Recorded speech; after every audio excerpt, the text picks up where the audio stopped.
A banker's gun, a forged contract, two strangers standing at an altar neither of them chose. He was a widower with calloused hands and a dying ranch trying to hold together the last thing his family had ever built. She was a woman too educated for this town, too proud to disappear quietly, too tired of fighting battles alone. Victor Harrow gave them no choice. Sign the marriage certificate or lose everything, his land, her inheritance, their last shred of dignity. So they said the vows. They didn't mean a single word. But Harrow made one mistake. He thought desperation would keep them weak. He never imagined what two people could build when they stopped surviving separately and started fighting together. This is the story of the marriage that began as a trap and became the most powerful thing either of them had ever known. Stay until the end. Hit that like button and drop a comment telling me what city you were watching from. I want to see how far this story of forced beginnings and fierce redemption can travel. I don't break my word. Forced into marriage by a banker's gun, she chose to fight instead. The morning everything changed for the second time, Ethan Calloway stood on the boardwalk outside the First Bank of Blackstone with his hat in both hands and the September wind cutting straight through his shirt like it had somewhere more important to be. The sky above the San Juan Mountains was the color of old bruises, purple going gray at the edges, pressing down on the valley as if the whole weight of the season had decided to land here on this town, on this particular man, on this particular morning.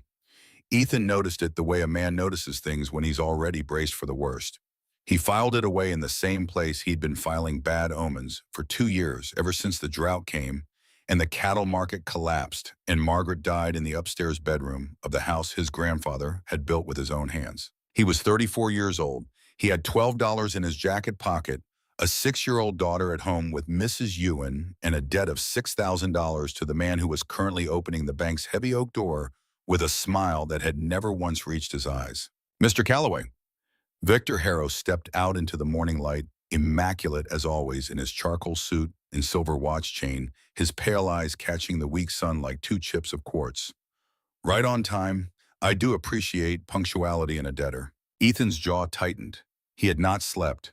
He had been awake since 3 in the morning doing the arithmetic that didn't add up, no matter how many times he ran it, trying to find a number that worked a path through that didn't end with Lily losing the only home she'd ever known, with 3 generations of Calloway sweat and sacrifice being absorbed into whatever Victor Harrow decided to do with it next. "I'm here about the extension," Ethan said. His voice came out rougher than he intended. He hadn't talked much since Margaret died. Words had started to feel expensive. "You said we could discuss terms." "Indeed I did." Harrow gestured toward the street. "But not here. Walk with me. There's someone you need to meet." He followed. Unease moved through him like cold water, slow and certain. Main Street was busy for a Saturday, farmers loading their wagons. Women in church dresses heading to the general store. Children threading between horses with no regard for their own lives. Blackstone was a prosperous enough town, maybe 800 souls, kept alive by the silver veins in the mountains and the ranchers who fed it. The kind of town where a man's standing meant everything and a woman's reputation meant even more, where gossip moved faster than the post and nobody forgot anything they'd ever been told. Harrow led him toward the white-painted church at the end of the street. Ethan's boots slowed. "Why are we going to the church?" "Because, Mr. Calloway," Harrow said pleasantly, "I am about to offer you salvation." He stopped at the churchyard gate, turned, and the pleasantness went out of his face like a lamp being turned down. "You owe me $6,000. Your property is worth at current market rates perhaps 5. You have no collateral, no cosigner, and no realistic prospect of recovery before winter. By every legal and financial measure available to me, I should file foreclosure papers on Monday morning." He let that sit for a moment. "But I am a reasonable man, a pillar of this community. I have no desire to see a widower and his child thrown off the land their family built." Ethan said nothing. He had learned that Harrow's silences were never empty, they were loading. "So I'm prepared to forgive your entire debt, every penny." The world tilted slightly. "In exchange for what?" Harrow nodded toward the church. "There is a woman inside, Miss Clara Whitfield. Perhaps you've heard of her." He had. Everyone in Blackstone had heard of Clara Whitfield. She was the school teacher who had arrived 3 years ago with a certificate from a women's college in Ohio and the temerity to teach algebra to girls. The school board had dismissed her for it within a year. She had opened a private tutoring service in her rented room.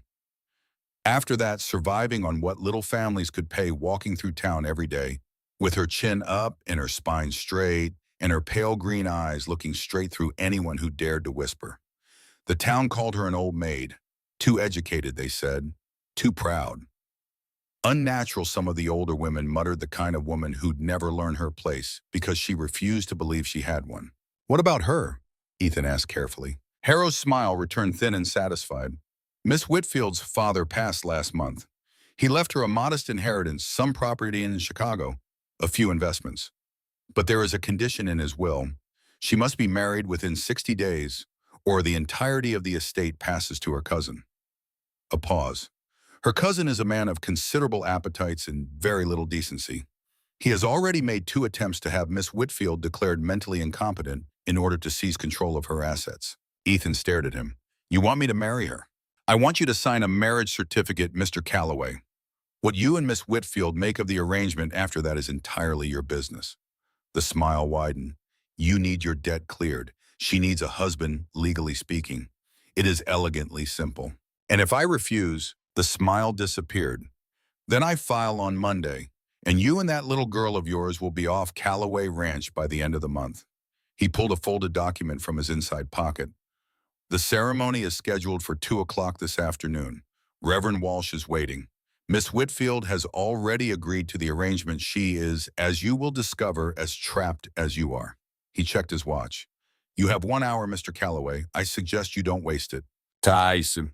The inside of Blackstone Community Church smelled like old wood and candle wax in the particular stillness of a place where serious things had happened and were about to happen again. Sunlight came through the plain windows in pale rectangles, falling across the empty pews, across the simple altar, across the woman standing at the front of the church with her back to the door and her hands clasped behind her. Ethan's boots echoed on the floorboards. She turned. Clara Whitfield was not what he had expected, and he realized as he looked at her that he hadn't quite known what he'd expected until this moment. She was tall, nearly his own height, with sharp cheekbones and a wide mouth currently compressed into a line so thin it had almost ceased to exist. Her dark hair was pulled back in a severe bun that admitted no softness. Her dress was gray, high-necked, entirely practical. But her eyes, pale green and almost translucent in the filtered light, were burning with an emotion he couldn't immediately name. An anger, yes, but underneath the anger, something older and more complicated. Pride, perhaps, or the particular exhaustion of someone who has been fighting for so long that fighting has become indistinguishable from breathing. Mr. Calloway, her voice was clear and educated and entirely Eastern. I assume Mr. Harrow sent you to confirm I'm not going to flee town before the ceremony. I came to ask, Ethan said, stopping a few feet away, hat still in his hands, whether you actually agreed to this, or whether he's forcing you the same way he's forcing me. Something moved through her expression, surprise quickly controlled. I agreed under duress, she said. But I agreed. The distinction matters to me. She folded her arms. My cousin has already tried twice to have me declared incompetent. I have no family who will speak for me in court. The law in this territory treats a woman without a husband as property and awaiting management. If I don't marry, I spend the rest of my life fighting a man with more money and more lawyers than I will ever have. Her chin came up. I am 28 years old, Mr. Calloway. I am tired of being called an old maid by people half as educated as I am, and I am tired of watching men like Victor Harrow control everything around me while I have no legal standing to stop them. The bitterness in her voice was clean and sharp, like a blade that had been honed on specific grievances over a long time. Ethan nodded slowly. Harrow has my ranch. If I don't sign today, he forecloses Monday. My daughter and I lose everything my family built. Then we are both his puppets. Then we're both his puppets, he agreed. She laughed a single hollow sound, and the smile that went with it had no warmth in it at all. They stood in silence for a moment, 2 strangers bound by desperation, while dust moved slowly through the shafts of afternoon light, and outside Blackstone went about its Saturday business entirely oblivious to the quiet transaction unfolding in its church. I won't pretend this is anything other than what it is, Ethan said finally. A business arrangement. I have a daughter who is still grieving her mother. I work from before sunrise until after dark just to keep the ranch running. I can offer you a roof and food and my name on a legal document. He stopped. The next words came with difficulty. I can't offer you what a real marriage should be. I'm not asking for one. Her voice was steady, though her hands, he noticed, had tightened slightly against her arms before she made herself release them. I need a legal husband to satisfy my father's will. You need your debt cleared. Once my inheritance comes through and I've settled the matters with a Harrow, I'll have enough to establish myself independently. We can discuss an annulment after a reasonable period. An annulment? Yes. She met his eyes directly. I have no desire to trap you any more than you want to be trapped, Mr. Calloway. This is survival, not romance. He should have felt relieved. He felt hollow instead. There are things you should know, he said, about the ranch, about Lily. I'm sure there are, but Mr. Harrow has made it clear we have very little time. She glanced toward the windows where the afternoon light was already angling. I suggest we save the revelations for after we are legally bound to each other. It seems more honest somehow. The edge of dark humor in it surprised him. He felt his mouth shift almost unwillingly towards something that wasn't quite a smile. Are you always this practical? I am a woman alone in the world, Mr. Calloway. Practicality is survival. He understood that. God help him, he understood that better than she could know. Ethan, he said quietly. If we're doing this, you should call me Ethan. She held his gaze for a moment. The frost in her expression didn't thaw exactly, but something behind it shifted. Clara, she said, and for what it's worth, I am sorry it has come to this. For both of us. Yeah. He looked at the altar, at the simple wooden cross hanging above it, and felt the weight of what he was about to do settle across his shoulders like a yoke he hadn't chosen. Me too. At exactly 2 o'clock, Reverend Walsh stood before them with his Bible open and his expression caught somewhere between professional disapproval and genuine pity. Victor Harrow sat in the front pew with his legs crossed and his hands folded in his lap, watching the way a man watches something he has carefully arranged to his own satisfaction. The church was otherwise empty. No witnesses beyond Harrow. No flowers. No music. No illusion that this was anything other than what it was. Ethan stood in the only good shirt he owned, the one he'd worn to Margaret's funeral, and felt the betrayal of it move through him like a cold current. Beside him, Clara stood equally rigid, her face pale and perfectly composed, her hands still at her sides. When Walsh asked if anyone present knew of any reason these two should not be joined, the silence was so complete you could hear the wind outside pressing against the church walls. Ethan Calloway, do you take this woman to be your lawfully wedded wife, to have and to hold from this day forward, for better or for worse, for richer or for poorer, in sickness and in health until death do you part? His throat closed. In his mind, without warning, he saw Margaret on their wedding day, her soft blonde hair, her careful smile, the way she had squeezed his hand at this exact moment, as if she could hold on to the best version of what they were about to become. Forgive me, he thought. I do, he said. Walsh turned to Clara. Clara Whitfield, do you take this man to be your lawfully wedded husband, to have and to hold from this day forward, for better or for worse, for richer or for poorer, in sickness and in health, until death do you part? She did not hesitate. I do. Then by the power vested in me, by the territory of Colorado, I pronounce you man and wife. Walsh closed his Bible. The sound of it was like a gavel. You may kiss the bride. Ethan turned. Clara turned. Their eyes met, and in hers he saw the same numb horror he felt in his own chest reflected back at him with a precision that was almost like recognition. He leaned forward. She tilted her face up. Their lips touched briefly, barely a kiss that meant nothing. Sealed nothing, promised nothing except what was already written on the document. Harrow was now spreading across the nearest pew with the satisfied air of a man completing a transaction that had gone exactly as planned. Sign here, Harrow said cheerfully. Both of you. Ethan's hand shook slightly as he wrote his name. Clara's signature was steady, her penmanship exact.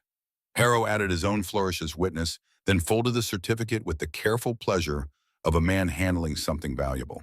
Congratulations, Mr. and Mrs. Calloway. He tucked the document into his jacket. I'll file this Monday morning. Your debt, Ethan, is hereby forgiven. And Mrs. Calloway, you'll receive confirmation of your inheritance within the week. He tipped his hat. Pleasure doing business with you both. He walked out of the church whistling. Walsh cleared his throat. Ma'am, I'll leave you both to your arrangements. May God grant you wisdom in the days ahead.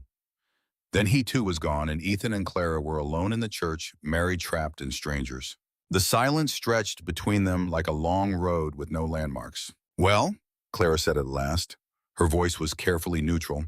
I suppose we should discuss logistics. They collected her 2 trunks from the boarding house on the edge of Main Street.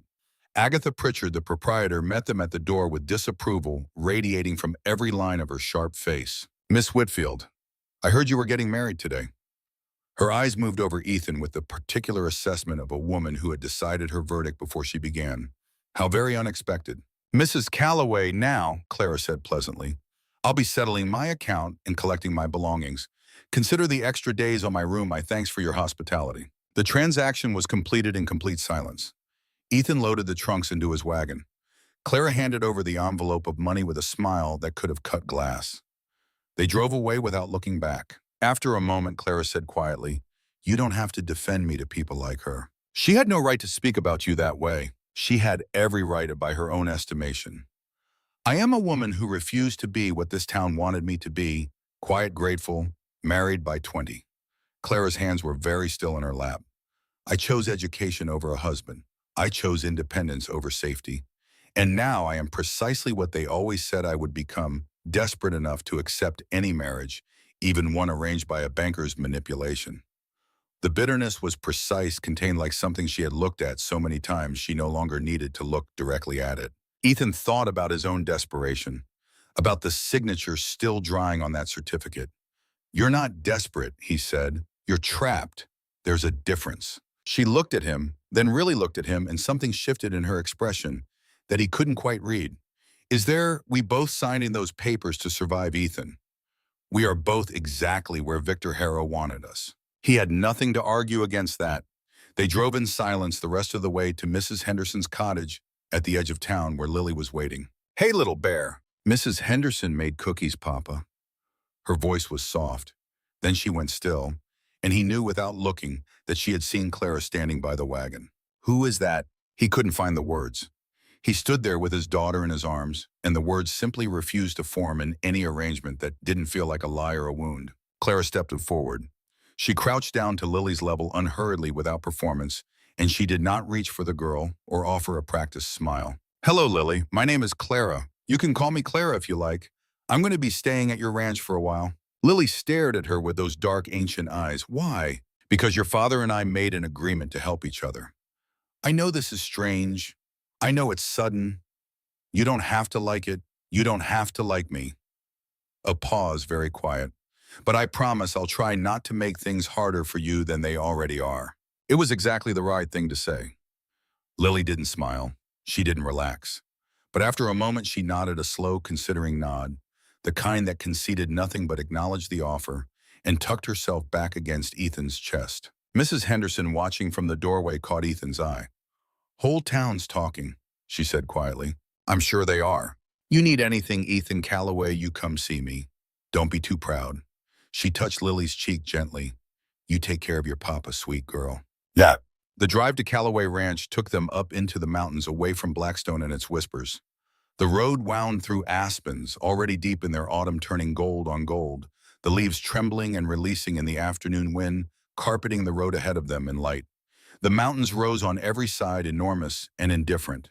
The sky above the peaks was the first clean blue Ethan had seen all day. He watched Clara from the corner of his eye as the ranch came into view. He had not asked himself until this moment what it would look like to someone seeing it for the first time. The two-story log house that needed paint, the barn that leaned slightly south, the corrals patched with mismatched lumber, the fencing that ran in optimistic lines across the valley before failing in 3 separate places along the eastern boundary. "It's not fancy," he said. "It's lovely," Clara said. She meant it. He could hear that she meant it, and the simplicity of the response disoriented him slightly. This kind of space, this kind of silence. She was looking at the silver line of Calloway Creek threading through the valley floor, at the pine forest climbing the slopes above the pasture. "I grew up in Chicago, in a narrow house where you could hear everything through the walls." Before he could respond, Mrs. Ewan appeared on the porch. She was in her middle 50s, with black hair threaded heavily with gray, a face that had been carved by decades of hard work into something honest and durable. She had been with the Calloway family since Ethan was 12 years old, had stayed through his father's death and his mother's departure, and Margaret's arrival, and Margaret's death, and everything in between. She took one look at Clara standing beside the wagon and stopped moving entirely. "Mrs. Ewan," Ethan said, climbing down with Lily still in his arms. "This is Clara, my wife. She'll be living here now. Mrs. Yuen's eyes widened, then they narrowed. Then they moved over Clara with the careful, comprehensive assessment of a woman who had spent a lifetime reading people and was rarely wrong. You got married today. It's complicated. With you, everything is complicated, Ethan Calloway. But she was already moving, already gesturing toward the house. You look smart, she said to Clara without preamble. That's good. This one needs a smart woman to keep him from working himself into the ground. Clara blinked. Then carefully, I'll do my best. Come, I show you everything. Mrs. Yuen gestured again. Lily, you help Clara learn where things are. She's not my mama, Lily said, small voice but certain. Mrs. Yuen's expression softened just slightly, just at the edges. No, your mama's in heaven, but this is your papa's wife now, and she lives here, so you be polite. You understand? Lily nodded reluctantly. Ethan set her down and she disappeared into the house. Mrs. Yuen followed, beckoning Clara to come along. Ethan stayed by the wagon. He stood there in this cooling afternoon light, with his hands hanging at his sides, and tried to understand what he had done. He had brought a stranger home, a woman who didn't want to be here, who was going through this charade because she was as cornered as he was, who would leave the moment the legal machinery released her from the obligation. Margaret's ghost hovered at the edges of everything in the creak of the porch boards in the shape of the vegetable garden she had planted and never seen flourish in the faint impression of her presence that the house still held like a bruise. What have I done, he thought. And then because there was no useful answer, what do I do now? Inside, Clara received an education. The tour Mrs. Yuen gave her was thorough, merciless, and entirely practical.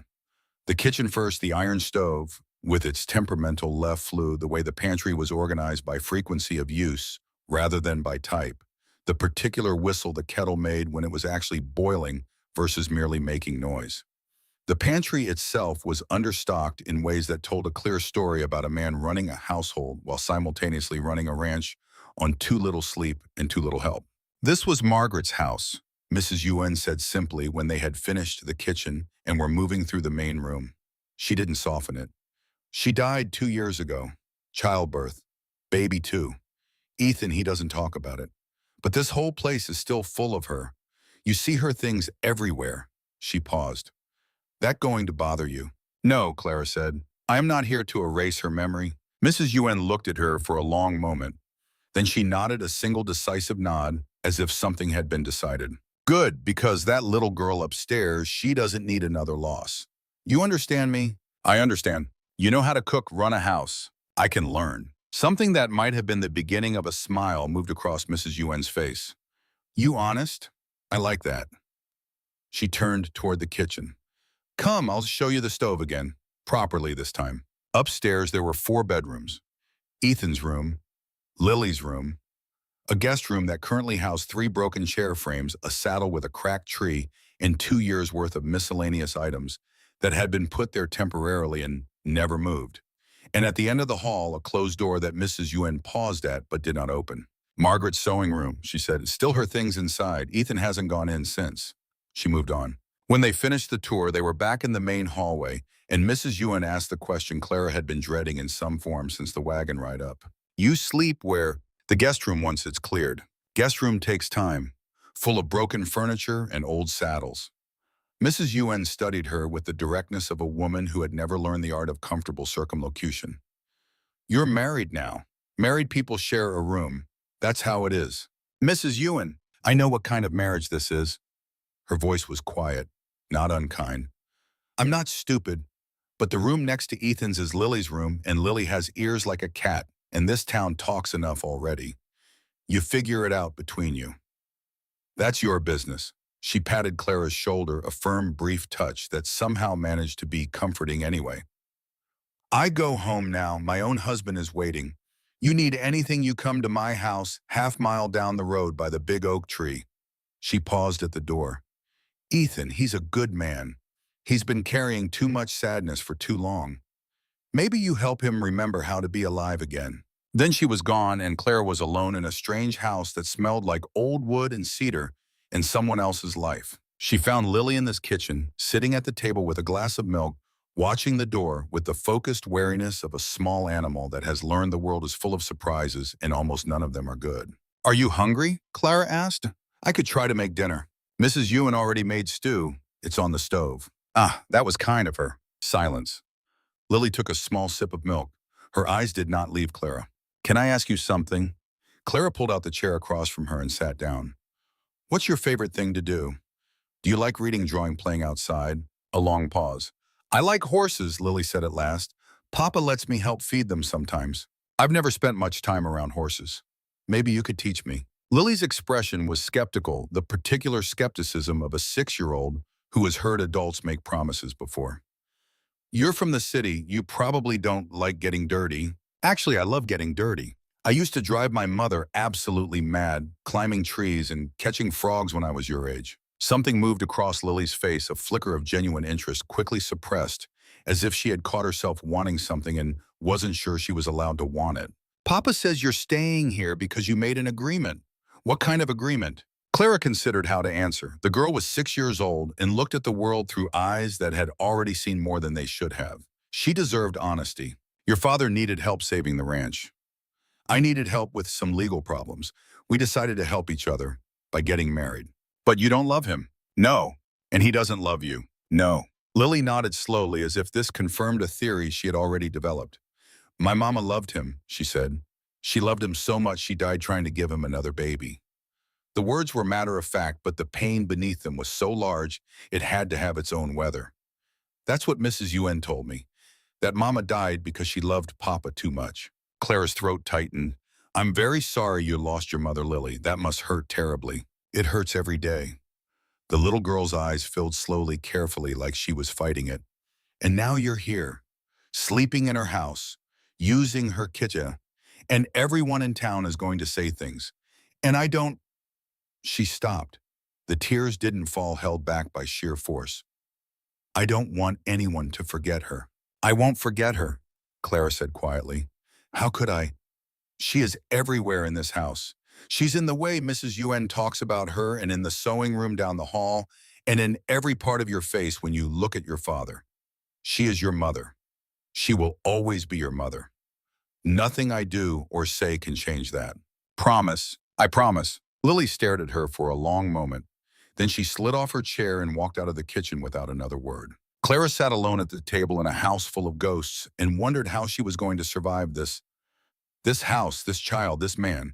She had married this afternoon in front of no one under a gun. She hadn't seen coming with a future she hadn't been allowed to choose.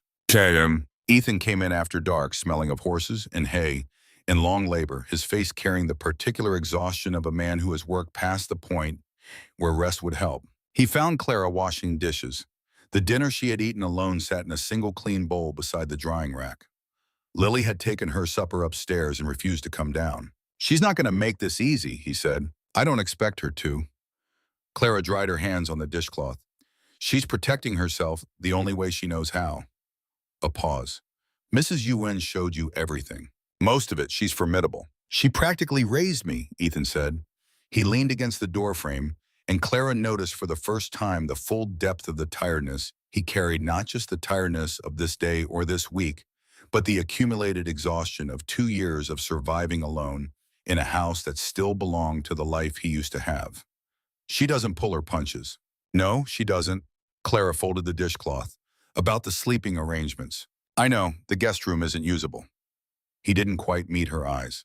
The last thing I want is to make you uncomfortable. But if people think... I understand, she kept her voice neutral. Appearances matter. Mrs. UN was clear on that.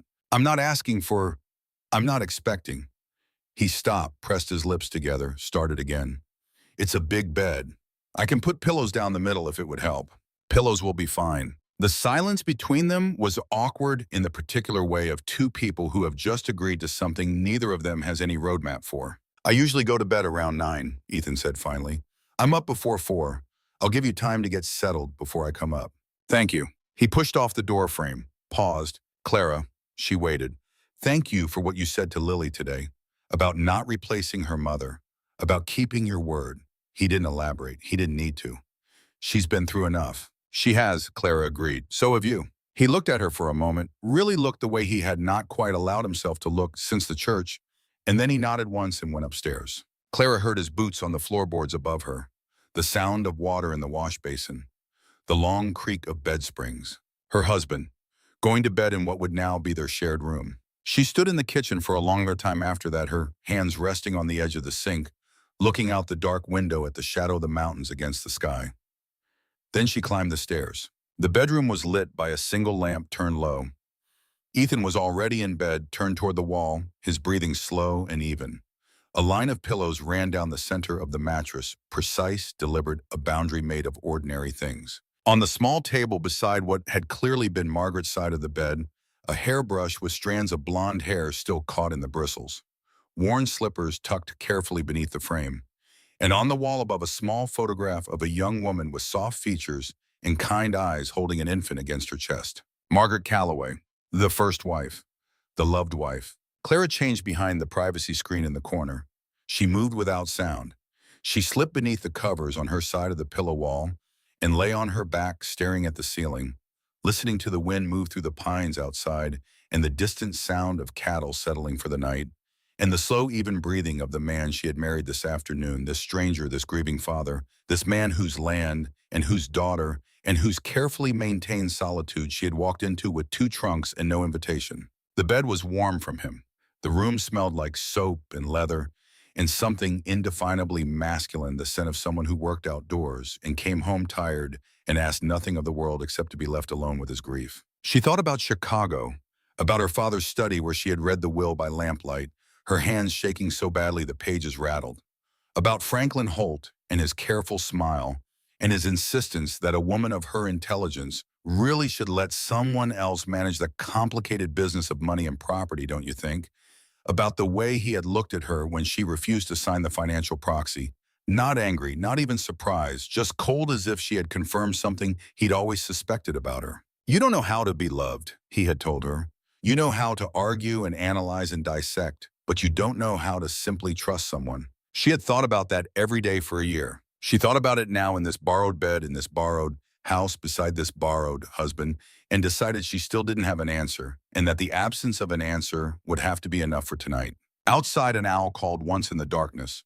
The wind answered. Clara Turner born, Clara Whitfield raised in Chicago to believe that a woman's mind was her greatest asset and her best protection, trapped by one man's greed into a marriage she had not chosen and a life she had not planned. Closed her eyes and tried to understand what survival was going to look like from here. She did not sleep for a very long time. The first week of Clara's married life settled into a rhythm that surprised her with its small certainties. She rose before 4, before Ethan, or nearly, and fought the iron stove into cooperation by the time the sky began to lighten. The first morning, it took her 3 attempts and 2 singed fingers to coax a flame from the temperamental left flue. By the 4th morning, it took her 1. She made biscuits, bacon eggs. She made coffee strong enough that Ethan's expression when he came in from his early rounds softened just slightly, just at the edges in a way she was not sure he was aware of. She discovered that the pantry had been organized by a woman who knew exactly what she was doing, and that the organization had slowly collapsed over 2 years into something that functioned but no longer made sense, and she spent 2 afternoons rectifying it while Mrs. UN watched and occasionally approved. "You're getting better," Mrs. UN said on the 3rd day, watching Clara navigate the stove without burning anything. "I'm getting slower at failing," Clara said. Mrs. UN's mouth curved. It was Clara was beginning to understand. The closest the woman came to a laugh. Lily watched everything. She had not warmed to Clara, not exactly, but the active hostility of the first morning had been replaced by something more considered, more cautious. She ate what Clara cooked without commenting on its quality. She answered direct questions in short sentences. She appeared occasionally in the doorway of whatever room Clara was working in and watched for a few minutes and left without explanation. On Monday, Clara drove Lily to school in the wagon. The other mothers watched from the boardwalk as she brought the horses to a stop outside the schoolhouse. She felt their judgment landing on her like small stones. The whispers, the way conversations stopped and restarted in a lower register.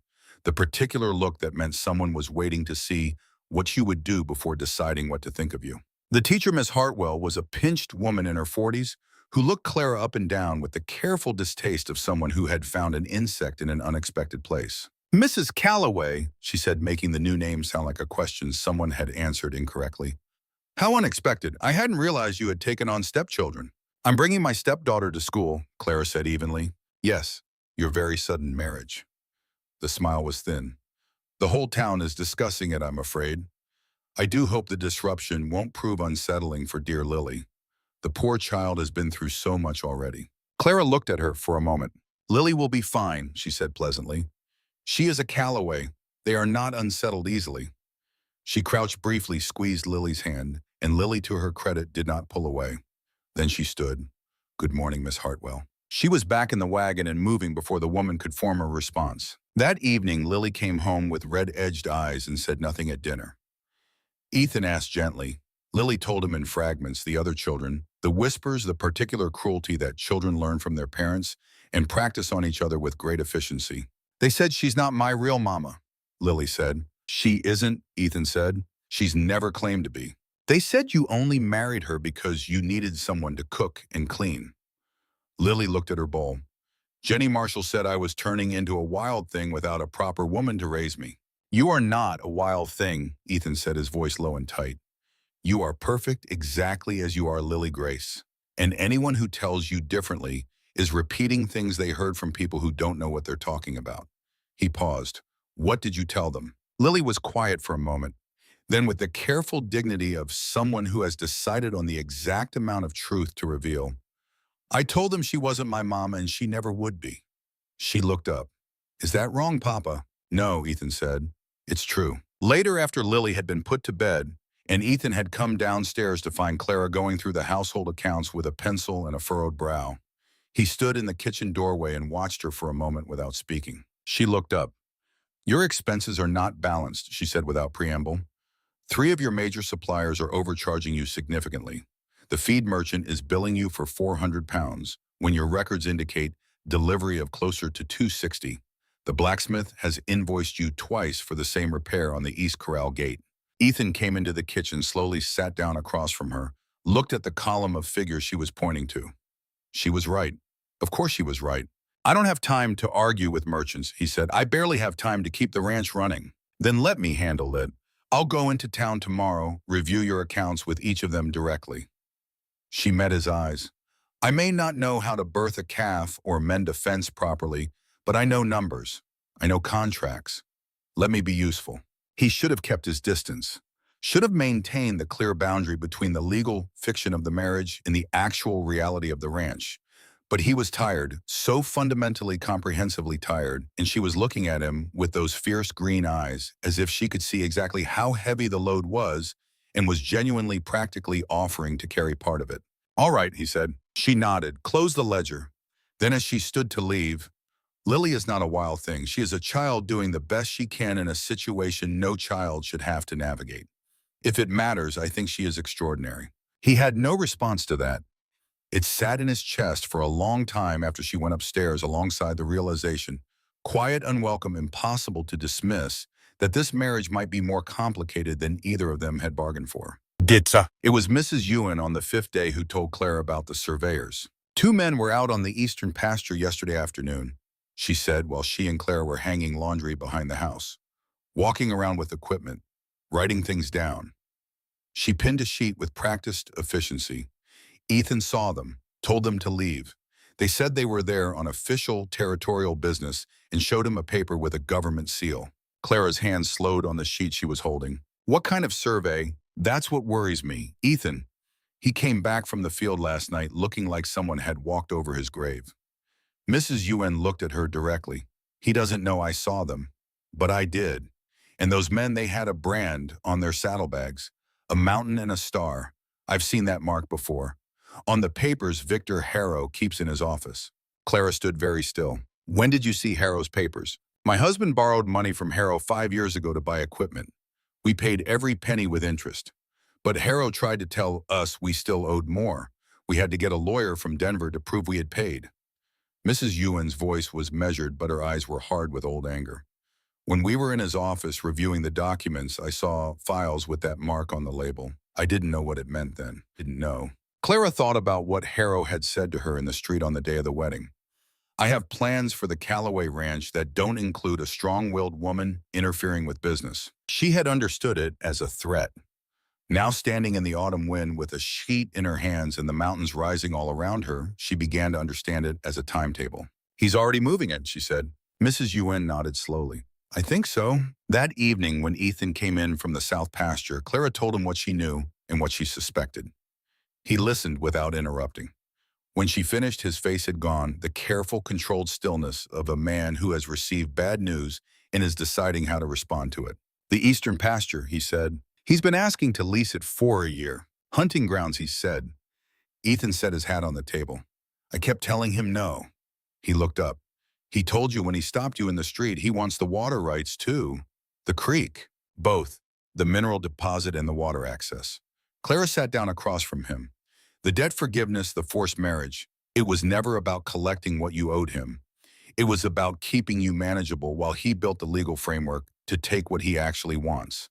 He thought the marriage would give him a compliant household, a distracted rancher, a wife who would take her money and leave. Ethan was very quiet. He underestimated us both, Clara said. He underestimated you, Ethan said. You're the variable he didn't plan for. She held his gaze. Then let's make sure he keeps underestimating me until it's too late to correct the mistake. Outside, the October wind picked up, rattling the window glass. The lamp flickered. And somewhere in the valley, a horse called out once into the gathering dark, sharp and clear and unanswered. 3 days later, James Alderton arrived. He was tall, gray-haired, carrying a leather satchel that announced him immediately as a man who dealt in documents. He introduced himself at the door, asked if they could speak privately, and spread his papers across the kitchen table with the particular care of a man delivering news he wishes were better. Mr. Calloway, Mrs. Calloway, I've been retained by the Colorado Territorial Land Office to investigate irregularities in property claims throughout this valley, specifically claims involving water rights and mineral deposits. He produced a survey map, smoothed it on the table. 3 weeks ago, a claim was filed asserting that the original land grant to your grandfather contained errors in the boundary descriptions. The claim states that approximately 200 acres of what you believe to be Calloway Ranch land, including the entire eastern pasture and a significant portion of the creek, actually belongs to the Territorial Trust. Ethan said nothing. The color had left his face entirely. Who filed the claim? Clara asked. A holding company called Mountain Holdings Limited, Incorporated in Denver. Alderton produced another document. The principal investor and director of record is a Mr. Victor Harrow of Blackstone. Of course, my family has held clear title to this land for 40 years, Ethan said. His voice was very quiet. My grandfather died defending this property. There are no errors in those boundaries. I believe you, Mr. Calloway, but challenging a territorial claim requires time, money, and legal expertise.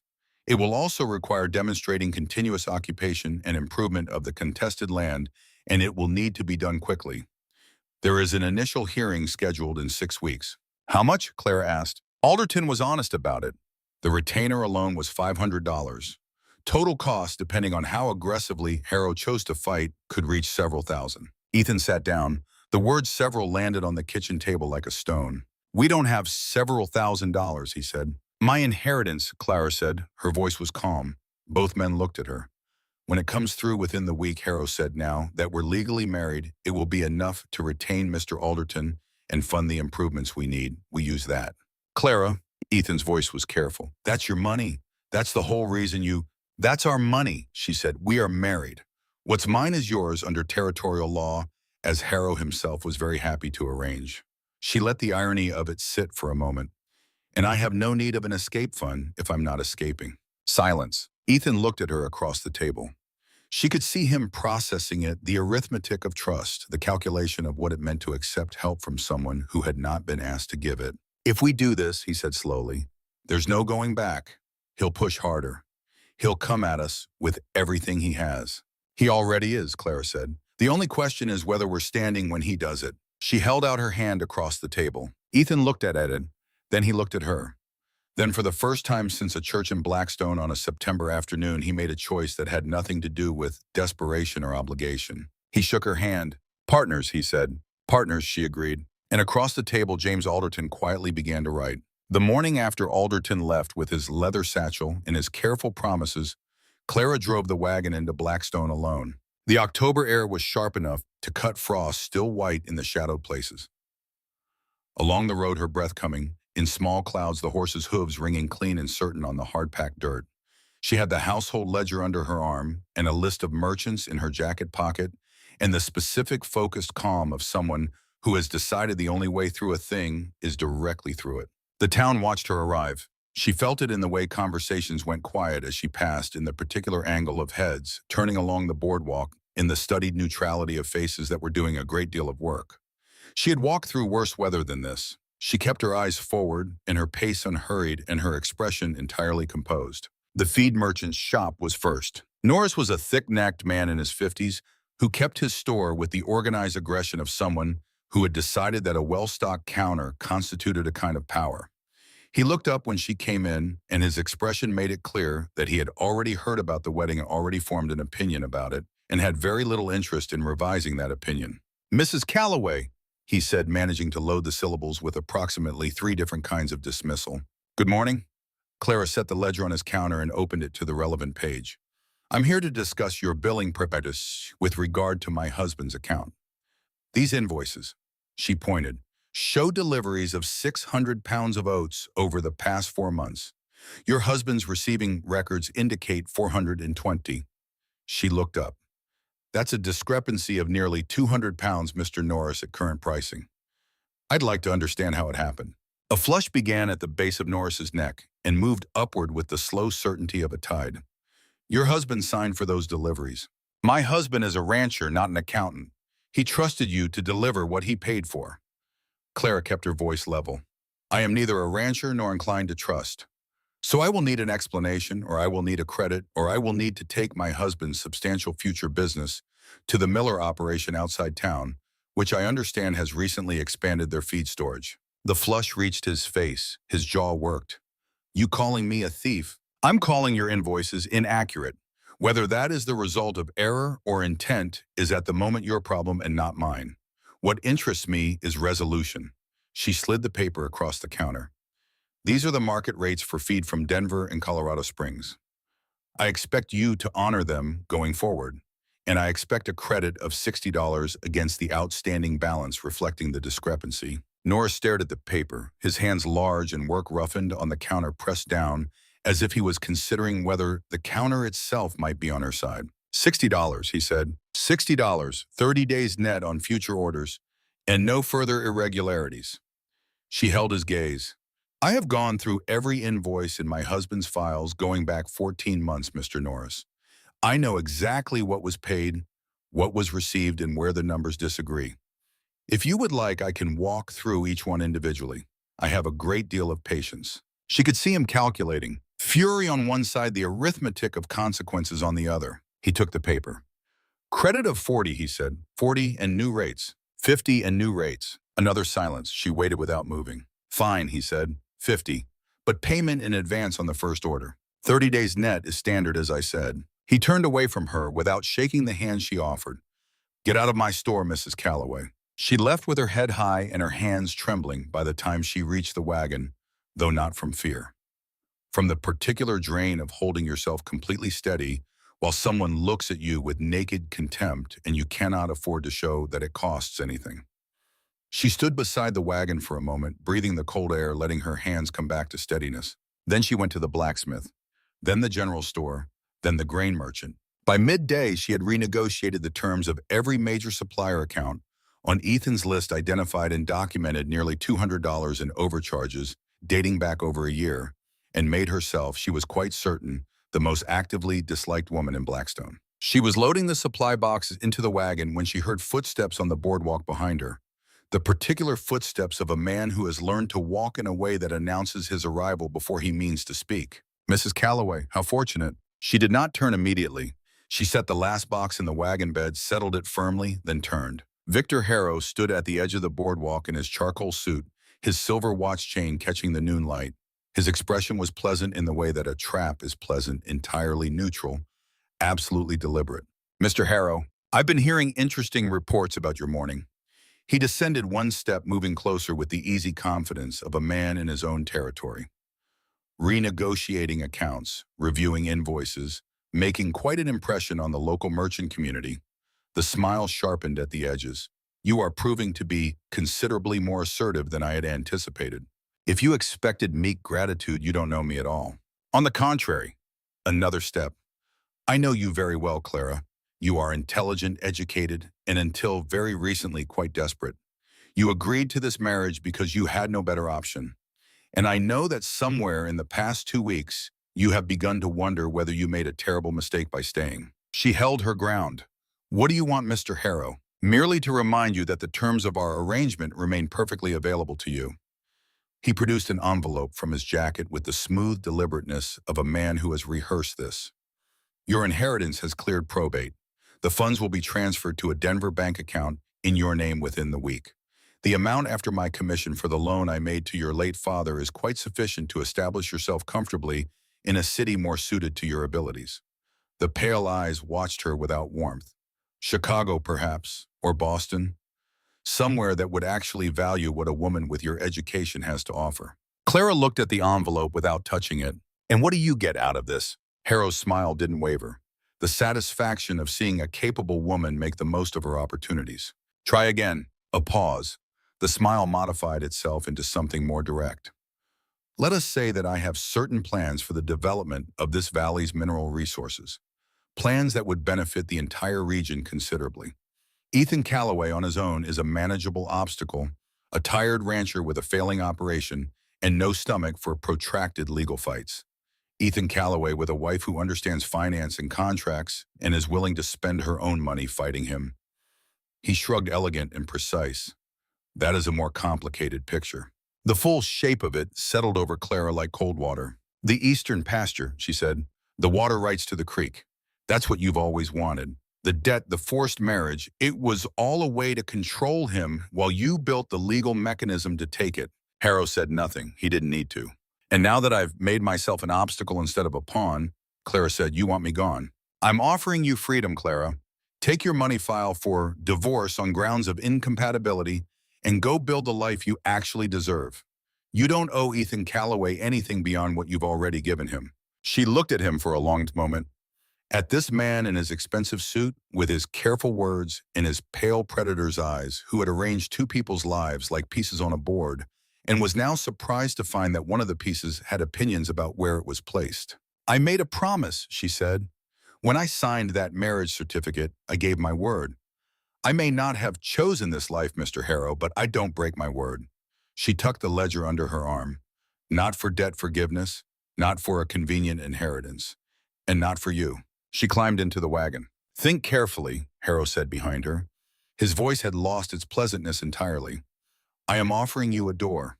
The only other option is a wall. Then I'll learn to climb, Clara said. She picked up the reins and drove away without looking back. She told Ethan everything that evening in the kitchen while Mrs. Yuen sat with Lily upstairs and the lamplight threw warm shadows across the walls. He listened without interrupting. When she finished, the silence was very quiet, and the expression on his face was the expression of a man who has just had a suspicion confirmed that he had been hoping was wrong. The eastern pasture, he said. It has silver. Alderton confirmed the geological surveys in Mountain Holdings filed documents support significant mineral potential in the eastern section. Plus your creek provides water access to 3 neighboring properties, water rights that mining operations in the upper valley would pay substantially for. He's been asking me to lease that pasture for over a year. I kept saying no. Ethan set down his coffee. I knew something was wrong with the offers. They were too generous. He wasn't trying to lease it. He was establishing a pattern of interest, building documentation that he had a legitimate business reason to want the land. So when the fraudulent survey came through, it would look like a natural extension of ongoing commercial negotiations rather than a theft. Ethan was quiet for a moment. He also suggested you take the inheritance and leave. Yes. Are you going to? The question was asked with the careful neutrality of a man who is trying very hard not to ask it with anything other than neutrality, and Clara recognized the effort it cost him. 3 weeks ago, I would have said yes without hesitation, she said. This marriage was supposed to be temporary, a legal maneuver. I was going to collect the inheritance, wait a decent interval, annul the marriage, and go somewhere that didn't remind me of every mistake I'd ever made. She looked at the ledger on the table between them, at the pages of corrected figures, at the evidence of 2 weeks of slowly becoming part of something. But now I know every inch of those account books. I know which pasture floods in spring and which one holds water in August. I know how Mrs. Yuen takes her tea and which days Lily has nightmares and how the barn cat is going to have kittens by November. A pause. And the thought of leaving, of letting Harrow have what he wants, makes me physically ill. Ethan looked at her for a long time. If you stay, he said slowly, it can't be on paper anymore. Harrow is going to push harder now. He'll look for weaknesses. He'll look for cracks. I know. We'd need to actually be married. Not just legally, but in a way that looks real to everyone watching. A united front. Partners. He was not quite meeting her eyes. That's all I'm asking for. I'm not asking for anything beyond that. I know what you're asking for, Clara said. And I'm saying yes. She extended her hand across the table. Full partnership. I handle the finances and household, you handle the land and livestock, and we make decisions together. No more you working yourself to extinction alone. No more me tiptoeing around the edges of a life I'm supposedly part of. He looked at her outstretched hand, then at her face. Partners, he said, and shook it. The next days had a different quality, a sense of direction that the first 2 weeks had lacked. Clara moved through the ranch as if she belonged to it now, which was different from moving through it carefully. She organized the pantry for winter storage, laid in accounts with reliable suppliers at the new rates, began a systematic review of every financial document in the house. Ethan, she noticed, had stopped working with his back to the door. He started asking her opinion before making decisions about ranch operations. Small things, what to buy in town, which fence line to prioritize, whether to sell 3 steers now or wait for spring pricing.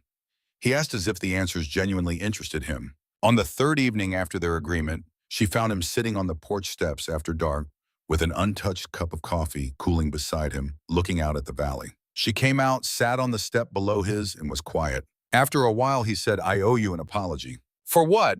For being so determined to keep you at arm's length that I didn't see what you were actually doing for this ranch. He looked at the mountain's dark shapes against the sky full of stars. You walked in here with nothing, no reason to care about any of this, no obligation beyond the piece of paper Harrow made us sign, and you started fighting for it like it was yours. Before I'd even decided to let you try. Clara thought about how to answer that. The first week, she said, finally, I kept telling myself I was just being useful, that it was practical, not personal, that I was doing arithmetic and cooking and household management because those were the things that needed doing and I was capable of doing them. She looked at her hands in her lap. But the morning Lily told me her mother used to cry because she wanted to leave that morning, I stopped telling myself it was just practical. He was quiet. She loved you, Clara said, and she was unhappy, and those 2 things lived in her at the same time without either one canceling the other out. I think Lily has been carrying the weight of both of those truths since she was old enough to understand them. Margaret wanted to go back to Denver. Ethan's voice was careful. Even. After Lily was born, she used to talk about it, how much easier things would be in the city, how much Lily would love having neighbors in society and a proper school. I kept saying we'd go when things were more settled, when the debt was cleared, when the herd was bigger. He stopped. Things were never settled enough.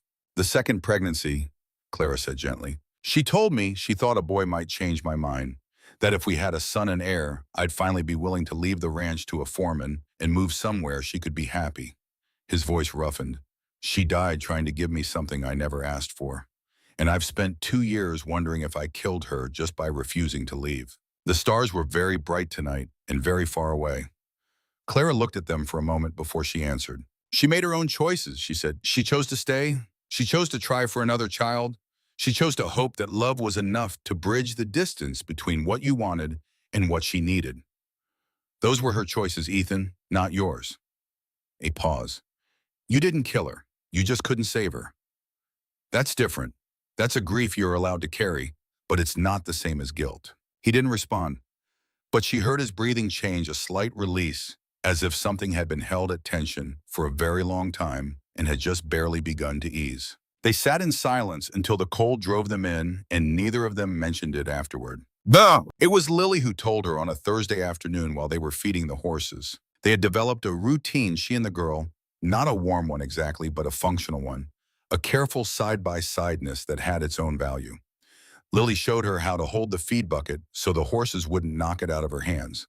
Clara showed Lily how to identify the herbs in the kitchen garden by smell. They had arrived at a kind of mutual tolerance that occasionally and without warning tipped into something that might have been the beginning of something else. Mama told me once that she was afraid of dying here, Lily said, not looking at Clara, running her hand along the neck of the bay mare. Clara was very still. She said the nearest doctor was in Denver, and Denver was 2 days away, and if something went wrong, Lily stopped. I didn't know what she meant then. I was only 4, but I remember the way she said it, like she knew. She was right to be afraid, Clara said carefully. Childbirth is dangerous anywhere. In a place this far from medical care, even more so. But if there was a doctor here, Lily turned to look at her, those dark eyes direct and searching. Like if someone who knew medicine lived here, it would be different. For the next person. It would be very different, yes. Lily was quiet for a moment, feeding the mare from her open palm with practiced ease. You worked in a hospital, she said. In Chicago, Mrs. UN told me. I did. For 2 years while I was at college, I worked in the charity ward. Do you know how to help people who are having babies? People who are sick. People who get hurt. Clara thought about the question, about all the things it was really asking. I know enough to help in an emergency, she said. I know what I was taught, and I know the limits of what I know. I'm not a physician, not licensed, not trained the way a doctor is trained, but I know more than most people here, and there are medical texts I could study if I had access to them. Lily absorbed this. I'm glad you're here, she said after a long pause, even if I wasn't at first. It was such a simple statement, delivered with such careful effort, that Clara had to look away for a moment to compose herself before she could respond. I'm glad too, she said, more than I expected to be. Ma. 3 nights later, Clara was still awake at midnight, reading by lamplight at the kitchen table when she heard the sound of boots on the stairs, not Ethan's heavy, purposeful tread, but a slow, reluctant descent, as if someone was making themselves leave a place they did not want to leave. She found Lily at the bottom of the stairs, wrapped in her mother's old shawl, her face tight and pale. Nightmare, the girl said. Before Clara could respond, she added with the defensiveness of someone who expects to be sent back to bed. I know I'm supposed to stay in my room. Sit with me, Clara said. There's milk on the stove. Lily sat at the kitchen table and wrapped herself in the shawl and watched Clara warm the milk without speaking. When it was ready, Clara set it in front of her and sat across from her in the lamplight. Do you want to tell me about it? No. A pause. It's always the same one. Mama's at the train station in Denver. She's getting on a train and I'm on the platform and the train moves and she doesn't get off. Lily looked at her milk. In real life, she never went to Denver. She never took a train, but in the dream, she always does. Dreams do that, Clara said. They take the fears we can't look at directly and make them into pictures we can. Were you afraid she was trying to leave? Lily was silent for a long moment. Sometimes I was. She talked about Denver so much, and she was always sad. I thought maybe she loved me, but didn't love it here. And maybe someday the not loving it here would be stronger. She didn't leave, Clara said. She died instead. Lily wrapped both hands around the warm cup. That's almost worse, because I never got to ask her if she would have. The honesty of it was devastating. Clara sat with it for a moment before answering. I think, she said carefully, that people can love something and still be unable to stay. Not because the love isn't real, but because the cost of staying gets too high. Your mother loved you. That part I believe absolutely. The rest of it, what she would have chosen if things had been different, that's a question nobody can answer.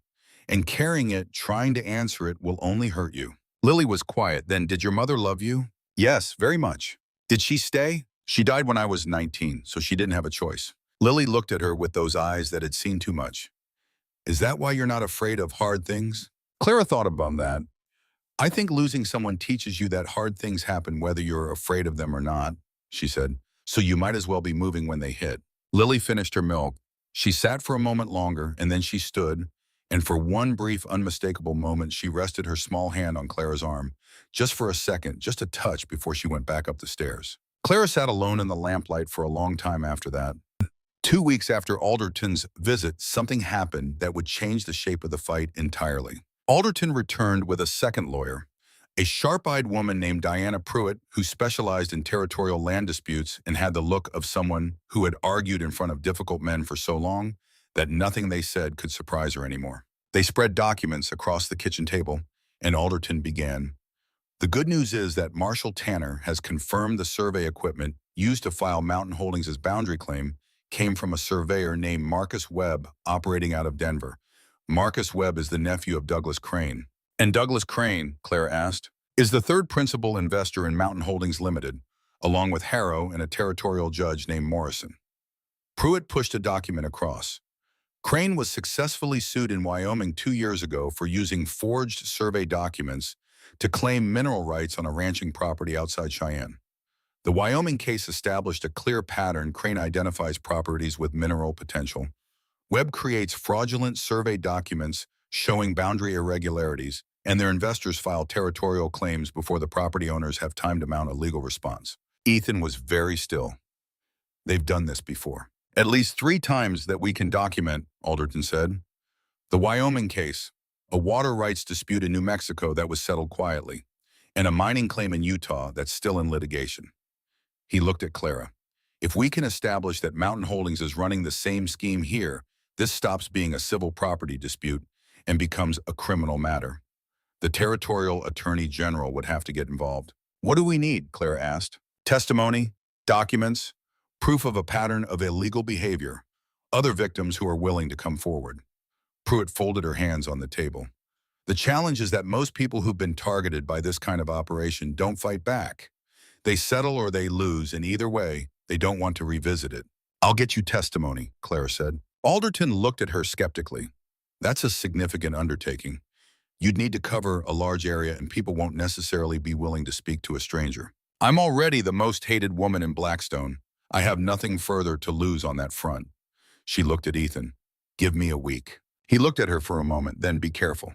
I'm always careful, she paused. I'm also always thorough. She left early the next morning with the notebook, a pencil, and a cold breakfast. She ate in the wagon while the sun came up over the eastern peaks. The families she found over the next 7 days told stories that followed the same pattern, with the relentless regularity of water finding the same course down a hillside. The Henderson family, 3 miles east Harrow, had foreclosed on their farm after raising the interest rate on their mortgage without proper legal notice, citing a clause in the fine print that no one in the family had had the education to understand when they signed. The Miller family at the foot of the Northridge Harrow had pressured them to sell their water rights at a price that was a third of market value, using the threat of a competing land claim as leverage. They had not known when they signed that the competing claim had been filed by Mountain Holdings on Harrow's instruction. The Johnson family alone called in 6 months early in winter, when selling cattle at a loss was the only option. And widow Evelyn Patterson in a small cabin above the valley where the aspen trees grew thick and silver. Her husband had held a mining claim in the upper valley for years. When he died, Harrow had come to her funeral, held her hand, told her the claim was probably worthless, and she was probably too fragile to manage the paperwork anyway. She had signed it over to him for $500. 3 months later, Harrow had sold it to a Denver mining concern for $12,000. Clara sat at Widow Patterson's kitchen table and wrote it all down in her careful, precise handwriting, and when she looked up, the old woman was watching her with a particular expression of someone who has stopped expecting anyone to listen. I believed him, Evelyn Patterson said. He was so kind at the funeral, so patient. He made me feel like I was doing the sensible thing. She looked at her hands. I've been ashamed of it ever since. You were a widow in grief, and he was a banker with legal documents, Clara said. The shame belongs to him, Mrs. Patterson, not to you. She drove home on the 6th day with 11 signed statements in her notebook, a comprehensive record of altered loan terms, fraudulent survey documents, and coerced property transfers, in the cold, focused fury of someone who has seen the full shape of what one man's greed had done to the people around her. She had also on the 6th day picked up a tail. 2 riders half a mile back, keeping pace with the careful, not quite speed of people who do not want to be noticed. She had seen them as she left the Patterson cabin and had watched them in her peripheral vision for the next hour and had not looked directly at them and had kept her own pace deliberate and unhurried. On a narrow section of road flanked by dense timber, a 3rd rider stepped out from the trees ahead. She recognized him. The same build, the same hat, the same way of sitting a horse that she had noted from across the eastern pasture the morning of the survey. One of Harrow's men.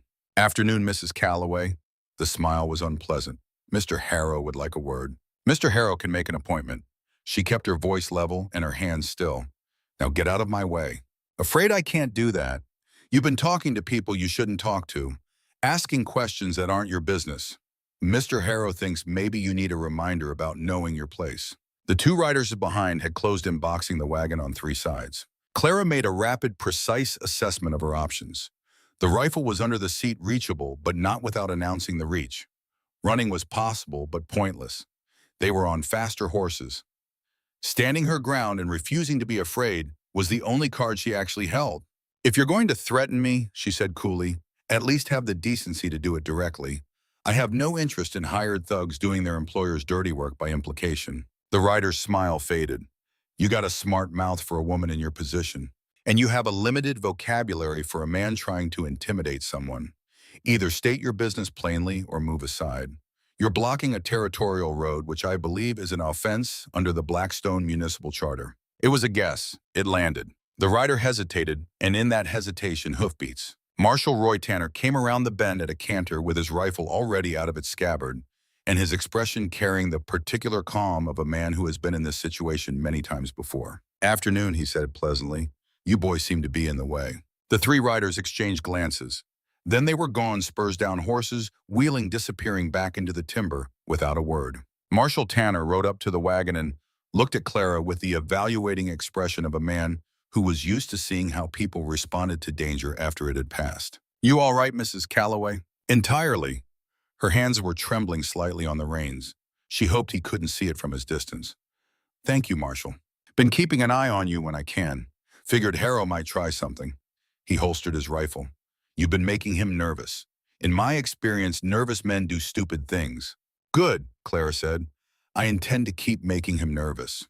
She gathered the reins. "I have 11 signed statements, Marshal, documenting fraud, coercion, and illegal property transfers across this valley going back 4 years. I think it's time to bring in the Territorial Attorney General." Tanner looked at her for a long moment. Then he straightened in his saddle, and something that wasn't quite a smile moved across his weathered face. "I'll ride ahead," he said, "just in case." That evening, Clara spread her documentation across the kitchen table. 11 statements, the original Mountain Holdings filing Alderton's research on the Wyoming precedent, Douglas Crane's conviction record, and a timeline she had constructed showing the sequence of Harrow's operations across 4 years and at least 15 separate victims. Ethan read through it without speaking. She watched his face as he turned the pages, the careful blankness giving way slowly to something she could only describe as awe. "You did this in 7 days, he said finally. "I had a lot of motivation." "Clara." He looked up. The lamp made shadows across his face softened the hard lines of 2 years' accumulated grief into something younger, something less certain and more real. "You could have been killed out there. Those men who followed you didn't kill me." She folded her hands on the table. "They frightened me considerably, which I admit freely, but fear and paralysis aren't the same thing." She met his eyes. "Harrow has been taking things from people in this valley for years because he assumed no one could afford to fight back, or had the knowledge to fight back, or the courage to fight back in public. And he was right for a long time, because most people were fighting alone." She paused. "We're not fighting alone anymore." He was looking at her with an expression she hadn't seen from him before. Not the careful neutrality of the first weeks, not the exhausted gratitude of a man receiving unexpected help. Something more complicated, something that had been building slowly and had now arrived at the surface and was asking to be acknowledged. "I need to tell you something," he said. She waited. "Alderton found something in Harrow's files that I should have told you days ago." He stopped, looked at the table, looked back at her. "Margaret, before she died, she borrowed money from Harrow." Clara went very still. $800. She asked him for it privately through a note sent to the bank. She wanted it to buy train tickets to Denver. His voice was steady, but only because he was making it steady. "She didn't tell me. She had planned to, I think, but she died before she used the money, before she used the tickets, before she said anything. Harrow kept the note, the loan agreement." He looked at his hands. "Alderton says he's been holding it as a reserve. Something to add to the legal pile if the territorial claim isn't enough." Another layer of pressure. The kitchen was very quiet. "She was going to leave," Ethan said. It was barely above a whisper. "She had the money. She had the date. She had everything planned, and she never said a word to me. And then she did, and I never saw a name." He stopped. "I never got to tell her I understood, or that I was sorry, or that if she just told me directly." "Ethan." Clara got up from her chair.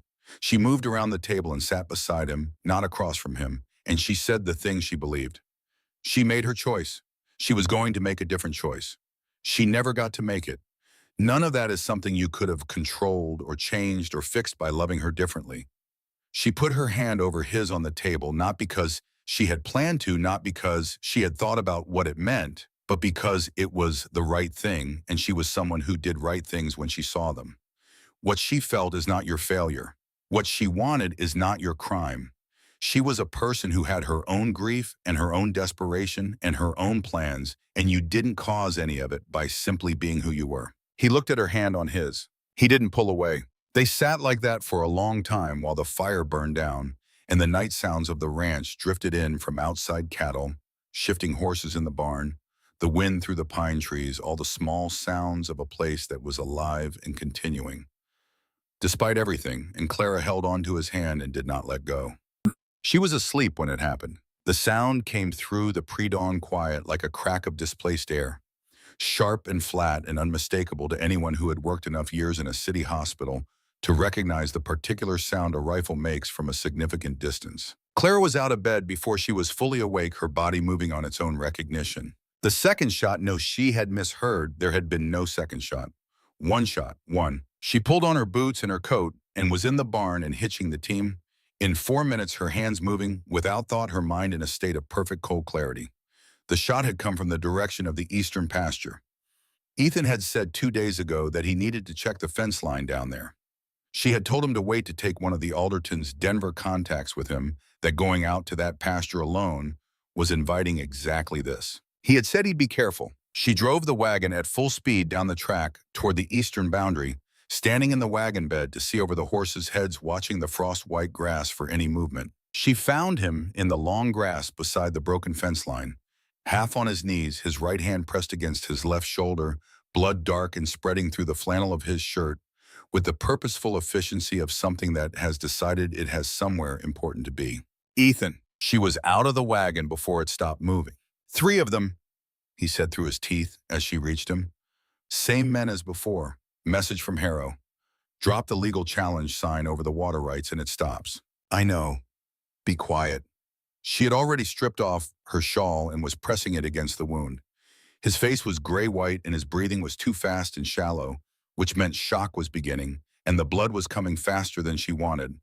Can you stand? I don't think Can you stand with help? Yes.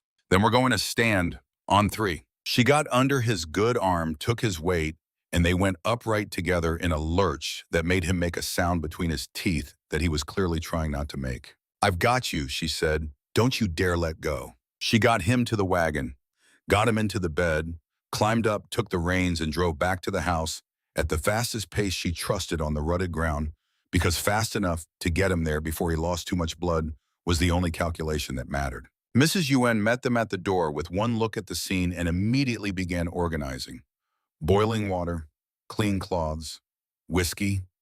Lily was sent upstairs with the firm, unambiguous authority of a woman who knows what a child should and should not see. Clara got Ethan onto the kitchen table. What followed was the most focused 45 minutes of her life. She had cleaned gunshot wounds before, at the Chicago Charity Ward, mostly from factory accidents and the occasional violent incident in the surrounding neighborhood. But the anatomy was the same and the principle was the same. Remove the obstruction, clean the wound control, the bleeding address, the shock. The bullet had passed through clean entry and exit high in the shoulder, which was lucky in the extreme. It had missed the subclavian artery by less than an inch, which she did not tell him until much later. She cleaned the wound with whiskey. She packed it. She bound it tight enough to hold and loose enough not to restrict breathing. Her hands shook, but her hands had shaken before over worse things and had done the work anyway. You're going to be all right, she said, not to comfort him, because it was true. Ethan's eyes, when she looked at them, were the eyes of a man who is in significant pain and is choosing to be present in it rather than away from it. Harrow, he said. Made his worst mistake yet, Clara said. She tied off the bandage. He used violence, physical evidence, witnesses. She looked at him directly. This stops being a property dispute the moment those riders get identified. This is attempted murder, Ethan, and I saw them clearly. Marshal Tanner arrived 3 hours later, took the statement, found the shell casings in the eastern pasture grass, and confirmed that 2 of the 3 horses had been stabled at the Blackstone livery the previous week, under names that, when checked against Mountain Holdings' Denver payroll records, matched exactly. It was not yet enough to arrest Harrow, but it was the beginning of the end of his ability to hide. And upstairs, when Tanner had gone and Mrs. Ewan had gone home and the house had gone quiet, Lily came down the stairs in her nightgown, with her mother's shawl wrapped around her shoulders, and found Clara in the kitchen with her hands around a cooling cup of coffee and her eyes fixed on some point in the middle distance where she was doing the arithmetic of everything that had happened and everything that still needed to happen. Lily climbed into the chair across from her. She didn't say anything for a while. "Is Papa going to be all right?" "Yes, he'll heal completely if he rests and doesn't do anything foolish."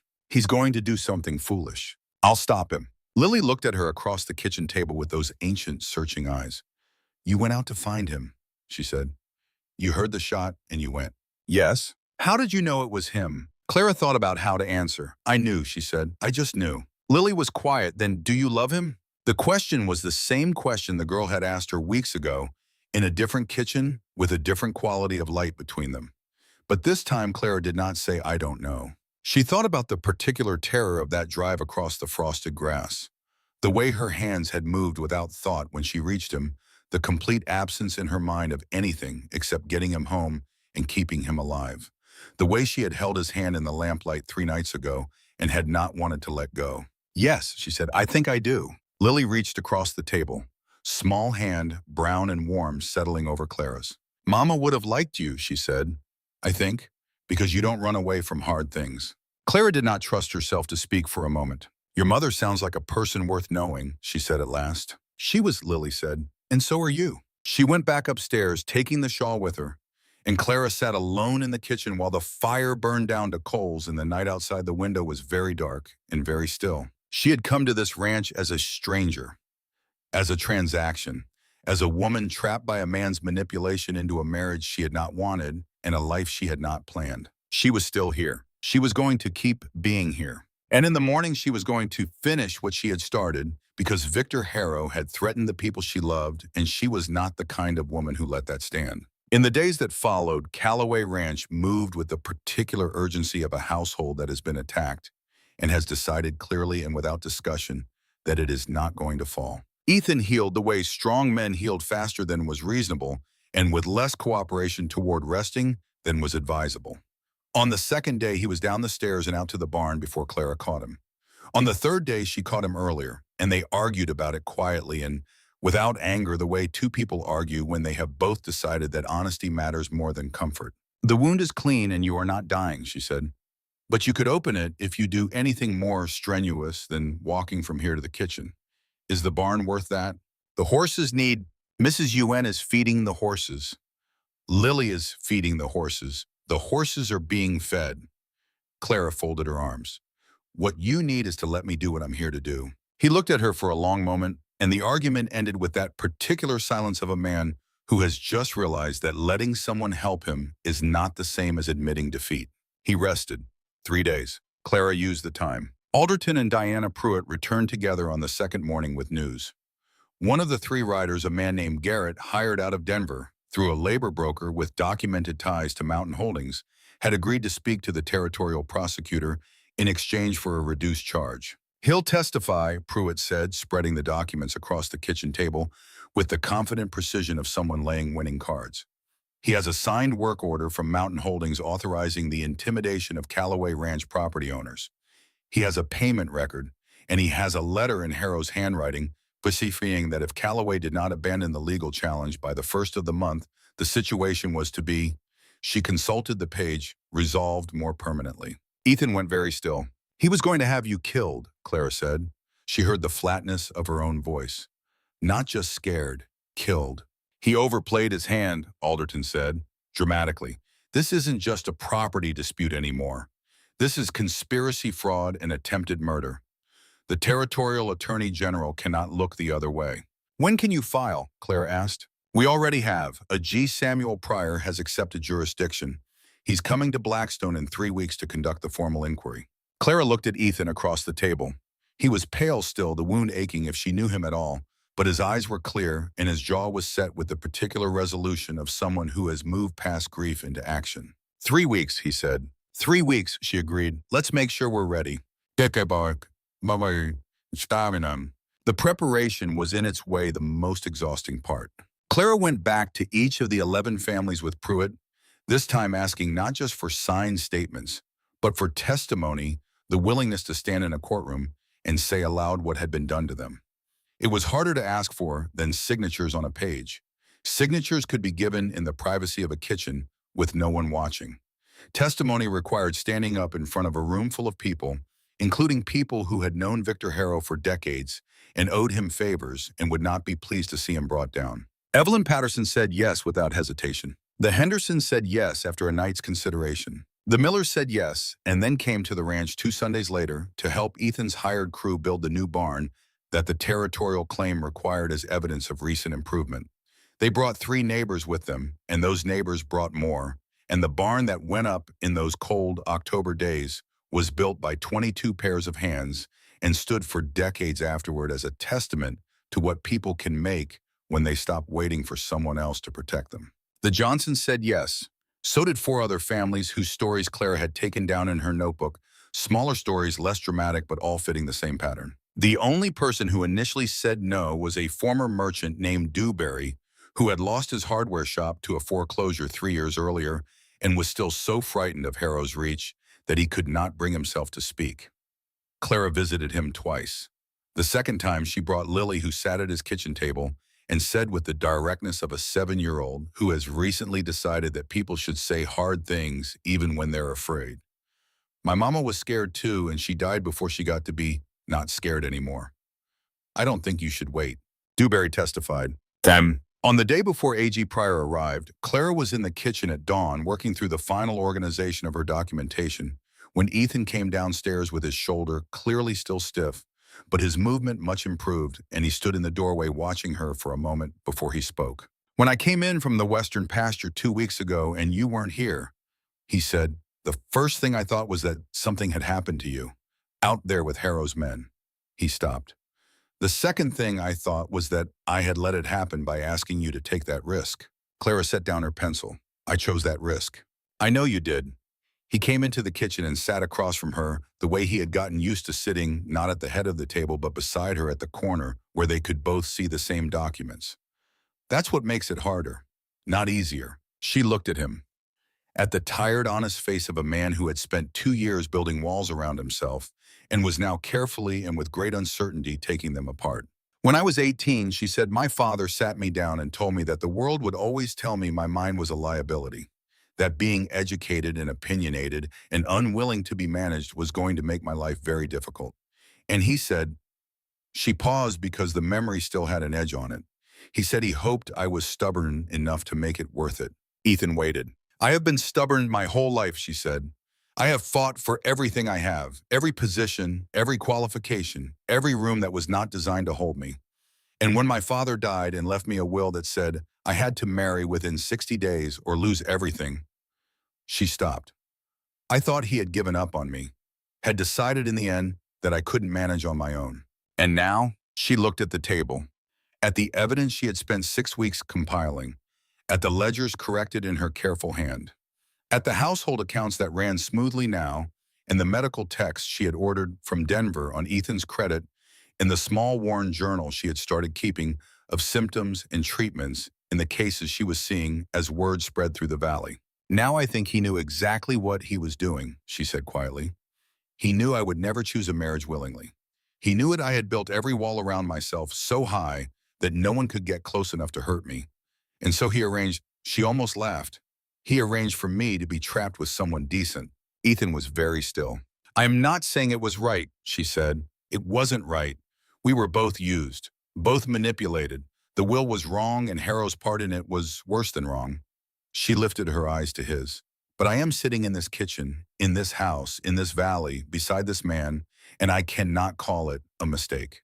I cannot look at Lily's face when she shows me something she's learned or at Mrs. Yuen's when she thinks no one is watching or at you. She stopped. I cannot call this a mistake. Ethan looked at her for a long time. Clara, he said, And then, as if the name alone wasn't sufficient for what he wanted to say, I have been careful not to feel things for 2 years. Careful not to want things, not to hope for things. Because hope turned out to be something Margaret and I both held on to, past the point where it could do either of us any good. And when she died, I decided, he pressed his mouth closed for a moment. I decided that the cost of caring about people was too high, that the safest thing was to just work, just survive, not give anyone the power to take anything else from me. I know, Clara said. I decided the same thing after Franklin Holt, after my father. I became very good at not needing anything I couldn't provide for myself. And then you showed up. She did smile at that, the small, dry, genuine smile that she had been surprised to discover she had somewhere under years of careful composition. And then I showed up, she agreed. He reached across the corner of the table and took her hand, not with drama or urgency, but with the quiet certainty of someone who has finally arrived at a decision after a long deliberation and knows it's right. I'm not going to pretend I know what this is yet, he said. I'm not going to call it something it might not be ready to be called. But I know that when you drove that wagon across the frost to where I was lying in the grass, his hand tightened slightly. I know what I thought, and I know that in this house with you in it, things are different. Not easier, but different. More, he searched for the word, more alive. Clara looked at their joined hands. I was engaged once, she said, and it felt nothing like this. She turned her hand over in his fingers, threading together. I think that might be important.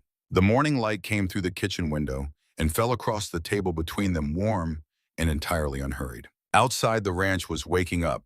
Horses in the barn, Mrs. Ewan's voice from the direction of the vegetable garden.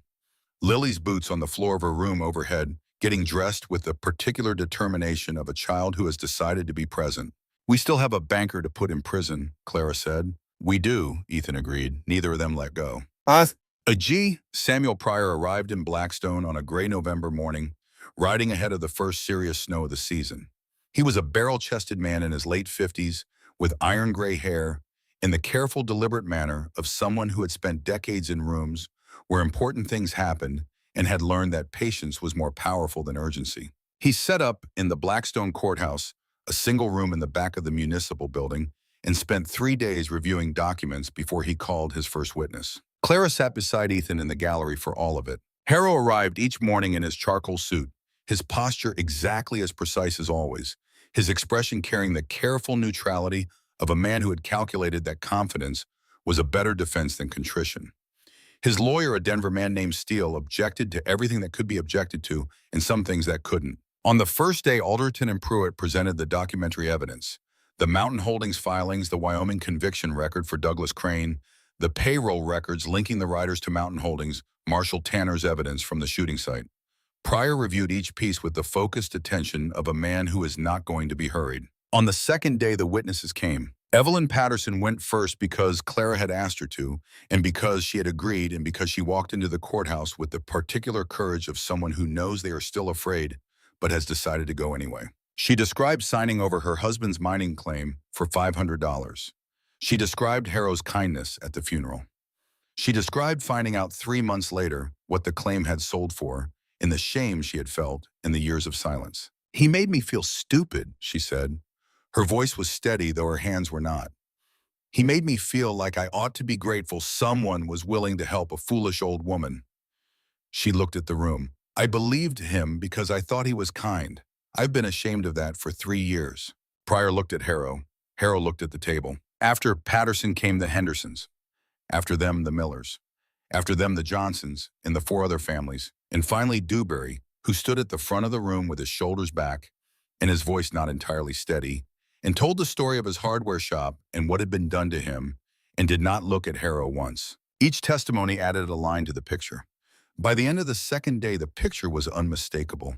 A systematic, deliberate pattern of fraud, coercion, and exploitation carried out by a man who had relied on his victims' isolation and their shame to keep them silent. On the third day, Pryor called Harrow. The banker's lawyer objected. Pryor overruled. The questions were precise, civil, and entirely relentless. Mr. Harrow, is it true that you hold a controlling interest in Mountain Holdings Limited? Yes, among other investors. And is it true that Mountain Holdings filed a territorial claim against Calloway Ranch property based on alleged boundary errors in the original land grant?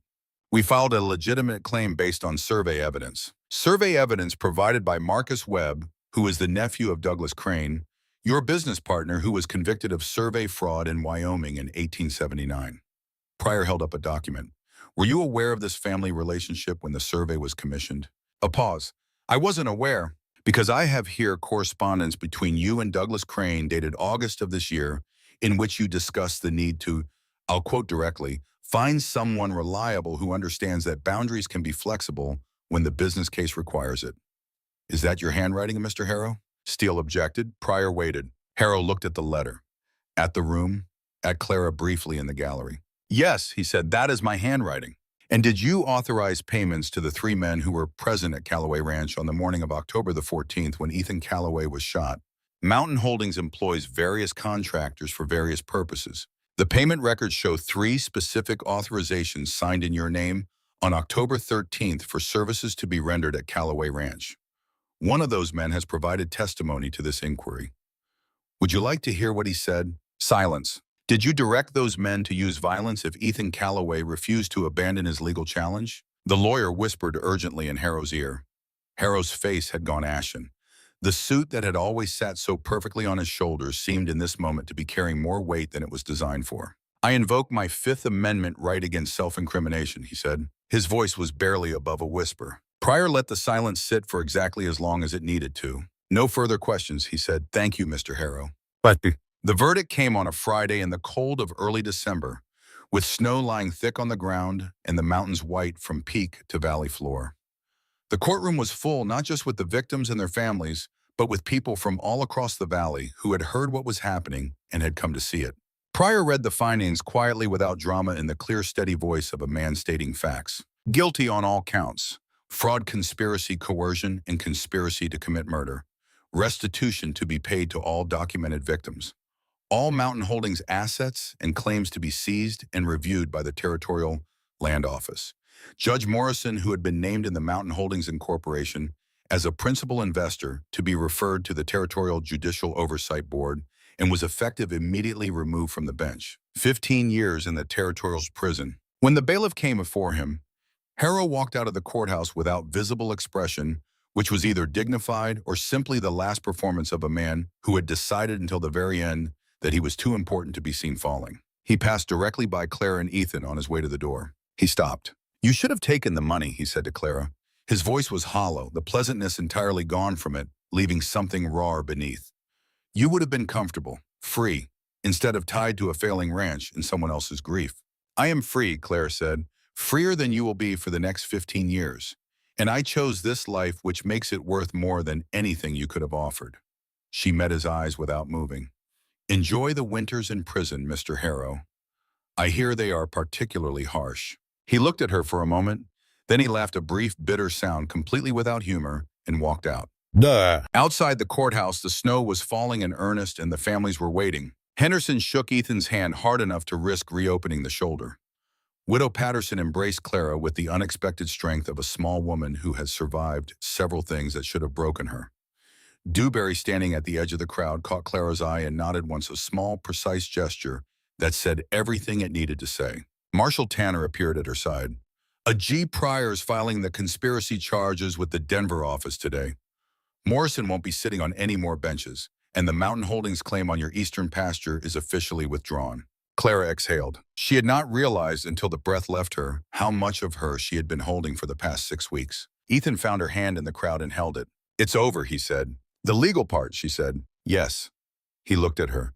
Is there another part? She looked at the crowd around them, the families who had come, the people who had stood up the valley that looked different now that one particular shadow had been lifted from it, and at Lily, who was pushing through the crowd toward them with her dark curls flying and her face lit up with a fierce, uncomplicated joy that Clara had not seen from her in all the weeks since September. Papa?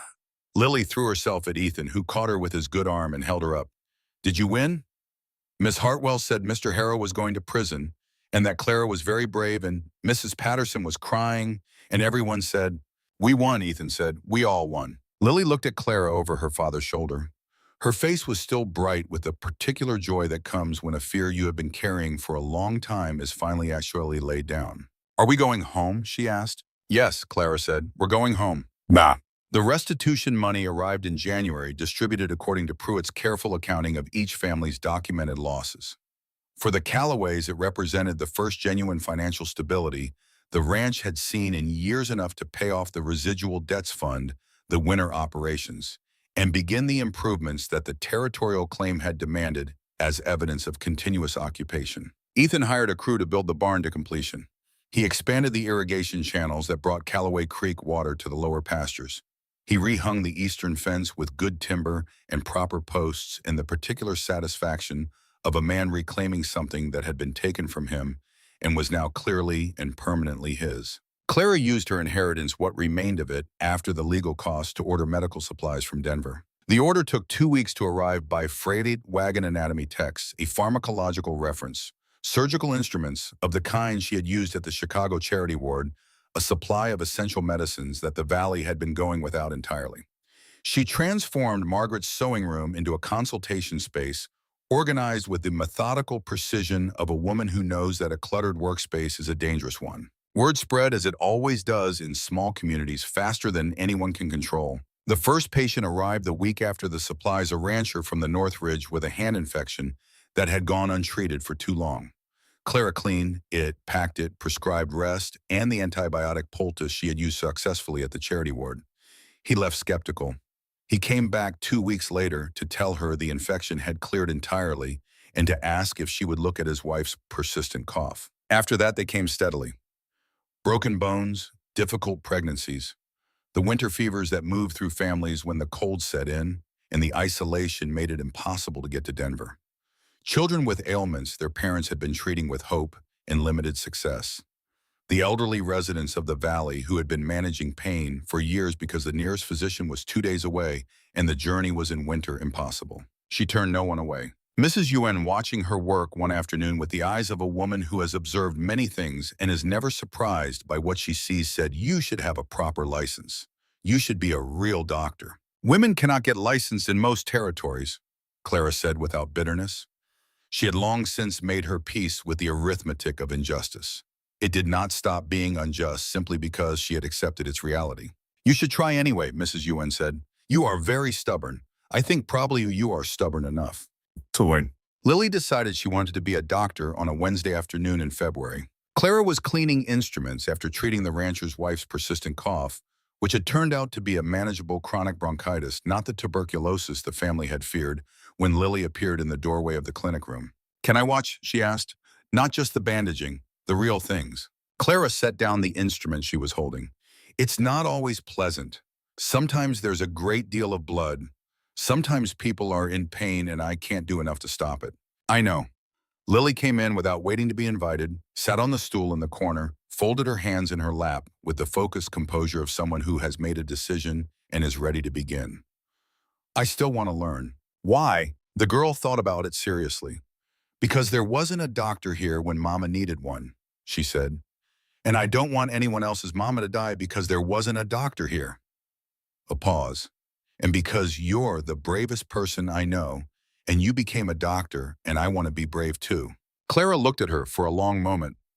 At this child who had arrived in her life as an obstacle and had become, without either of them quite noticing the precise moment of transition, something entirely different. "All right," she said. "Starting tomorrow, you are my assistant. I will teach you what I know. And when you are old enough for medical school, if you still want it, I will write you the best letter of recommendation any examining board has ever read." Lily's face lit up with a fierce, uncomplicated joy. Then she climbed off the stool, crossed the room, and hugged Clara with the sudden, wholehearted commitment that children bring to embraces when they mean them completely. Clara held her, for as long as she wanted. In the spring, when the snow melted off the valley floor and the creek ran high and loud, with the season, Clara received a letter from the territorial legislature in Denver. It was brief, official, and entirely unexpected. In the wake of the Harrow scandal and the subsequent review of banking and land claim regulations, the legislature had also quietly and without fanfare passed a provision allowing women with demonstrated medical knowledge to apply for a special territorial practice license subject to examination. Pruitt, who had clearly heard about it before the letter arrived, appeared at the ranch 3 days later with a stack of materials and an expression of undisguised satisfaction. "It is not equality," she said, spreading the papers on the kitchen table. It is one crack in a wall that needs several more. But it is real, and it is yours if you want it. Clara looked at the application, at the examination requirements, at the list of endorsements needed from existing licensed physicians. I have 9 letters from families I've treated, she said, and Marshall Tanner's formal commendation. And A.G. Pryor said he would write something. Then write them back. The examining board will be skeptical. Yes, Pruitt said. They usually are at first. And then they look at what you actually know and they become something else. She paused. I have stood in rooms full of skeptical men for 20 years, Clara. They are not as immovable as they think they are. Clara looked at the application for another moment. Then she picked up her pen. She traveled to Denver in April, 4 days by train and wagon, through the greening foothills, with a valise full of case records and a letter of introduction from a G. Pryor that opened doors that would otherwise have stayed closed. The examining board was 3 physicians in their 60s in a wood-paneled room that smelled of pipe smoke and professional certainty. They had clearly prepared themselves to be unimpressed. 6 hours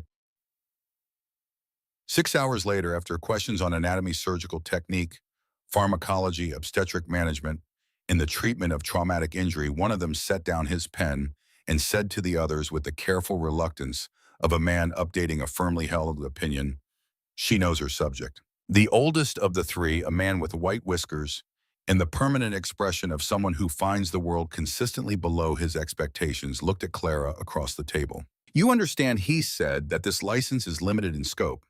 You will be restricted in what procedures you can perform without physician oversight. Many people will refuse to be treated by a woman. Your position will never be equivalent. I understand that there are people who will always find reasons to discount what I do," Clara said pleasantly. "That has been true my entire professional life. It doesn't change what I can actually do." She folded her hands. "If you'll sign the license, I have patients waiting." He looked at her for a long moment. Then he signed. She rode home on a Thursday evening with the license in her valise and the Rocky Mountains turning gold in the evening light. And when the wagon came up the last rise and she saw the lights of Calloway Ranch in the valley below the new barn, standing solid and red-painted, the house with lamplight in all its windows, the smoke from the kitchen chimney rising straight into the still spring air, she felt something settle into place inside her that had been unsettled for so long.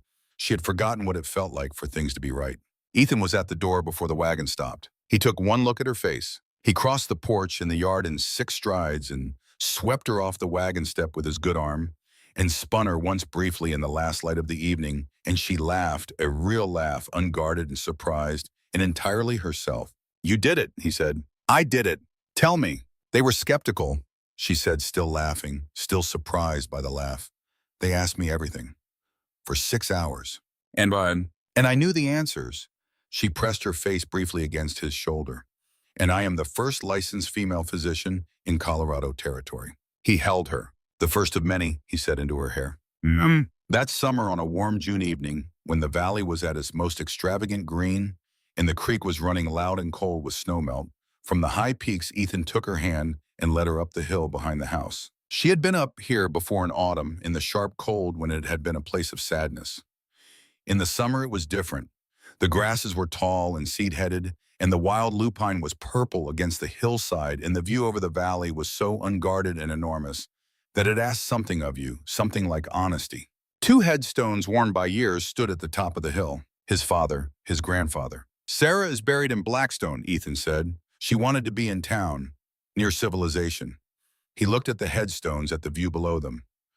"I want to be here when my time comes." He glanced at her.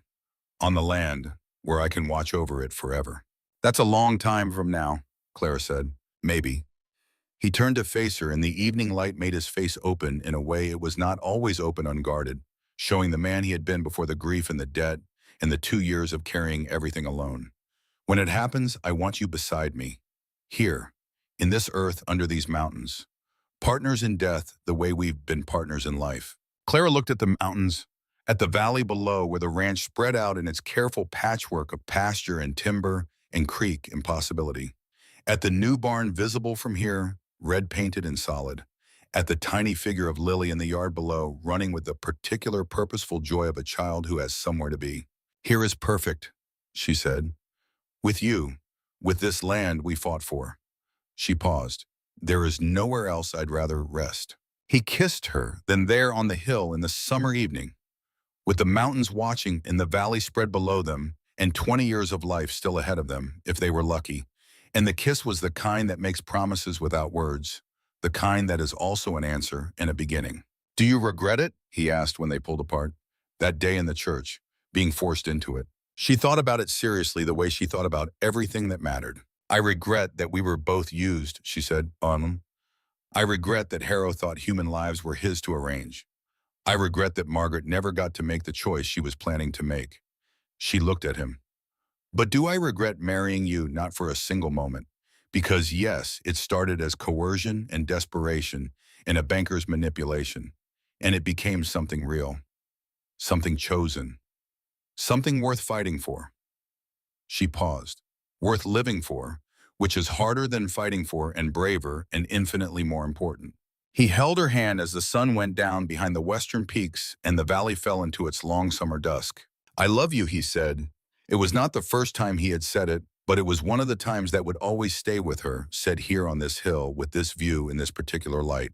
"I love you too," she said, "more than I knew I was capable of." 2 years after the Harrow trial, on a morning bright with April promise, Clara delivered her first baby as a licensed physician. Mrs. Miller had been anxious all winter. This was her fourth pregnancy, and her first 3 deliveries had been difficult, and the fear had been a visible thing in her face every time Clara had seen her at the general store, or the church, or in the clinic on the day she came in for her monthly examinations. The labor was long, 16 hours through the night and into the morning. Clara sat with her through all of it, and by the end, she had been awake for 22 hours, and her back ached, and her hands were tired, and the kitchen of the Miller farmhouse smelled like wood smoke and effort and the specific high stakes of life arriving. When the baby came, a boy, vigorous, announcing his arrival with a sound that seemed too large for something so small, Clara placed him in his mother's arms and saw the expression on Mrs. Miller's face, that particular mingling of exhaustion and wonder and joy so complete, it had nowhere left to go except tears. She thought of Evelyn Patterson, of the Hendersons, of every person in this valley who had been fighting alone until someone came along and showed them that fighting together was possible. She thought of Lily, now 8 years old, who had stood beside her through most of that labor and had handed instruments without being asked and had kept Mrs. Miller calm during the worst of the contractions with the steady, practical presence of a child who has decided what she wants to do with her life and is already doing it. On the walk back to the wagon in the April morning, Lily was vibrating. "That was the most extraordinary thing I have ever seen," she said. "The way you knew exactly what to do. The way you stayed calm even when I was frightened," Lily admitted. "For a few minutes when it was going slowly, I was frightened, but you weren't." "I was," Clara said. "I just didn't show it. There's a difference." Lily absorbed this. "Is that something you learn or something you were born with?" "It's something you practice," Clara said. "You practice being afraid and doing the thing anyway. Enough times that your body starts to trust that fear doesn't have to mean stopping." Lily was quiet for a moment, matching her stride to Clara's. "I'm going to be a good doctor," she said. "Not a wish, a statement." "Yes," Clara agreed. "You are." Yeah. The years that followed were not easy years. They were Colorado years, hard winters and dry summers, in the constant negotiation with a land that offered everything but required everything in return. The cattle market rose and fell. The irrigation channels needed constant maintenance. There were sick animals and broken equipment and the occasional neighbor dispute and the steady accumulating work of being alive in a place that demanded your full attention. But they were good years. The clinic behind the house saw a steady stream of patients from across the valley and beyond, people who came because there was no one else, and people who came because Clara's reputation had traveled. She delivered 43 babies in 6 years. She set bones and stitched wounds and managed 3 outbreaks of winter fever and diagnosed a case of appendicitis that would have been fatal without intervention and was not.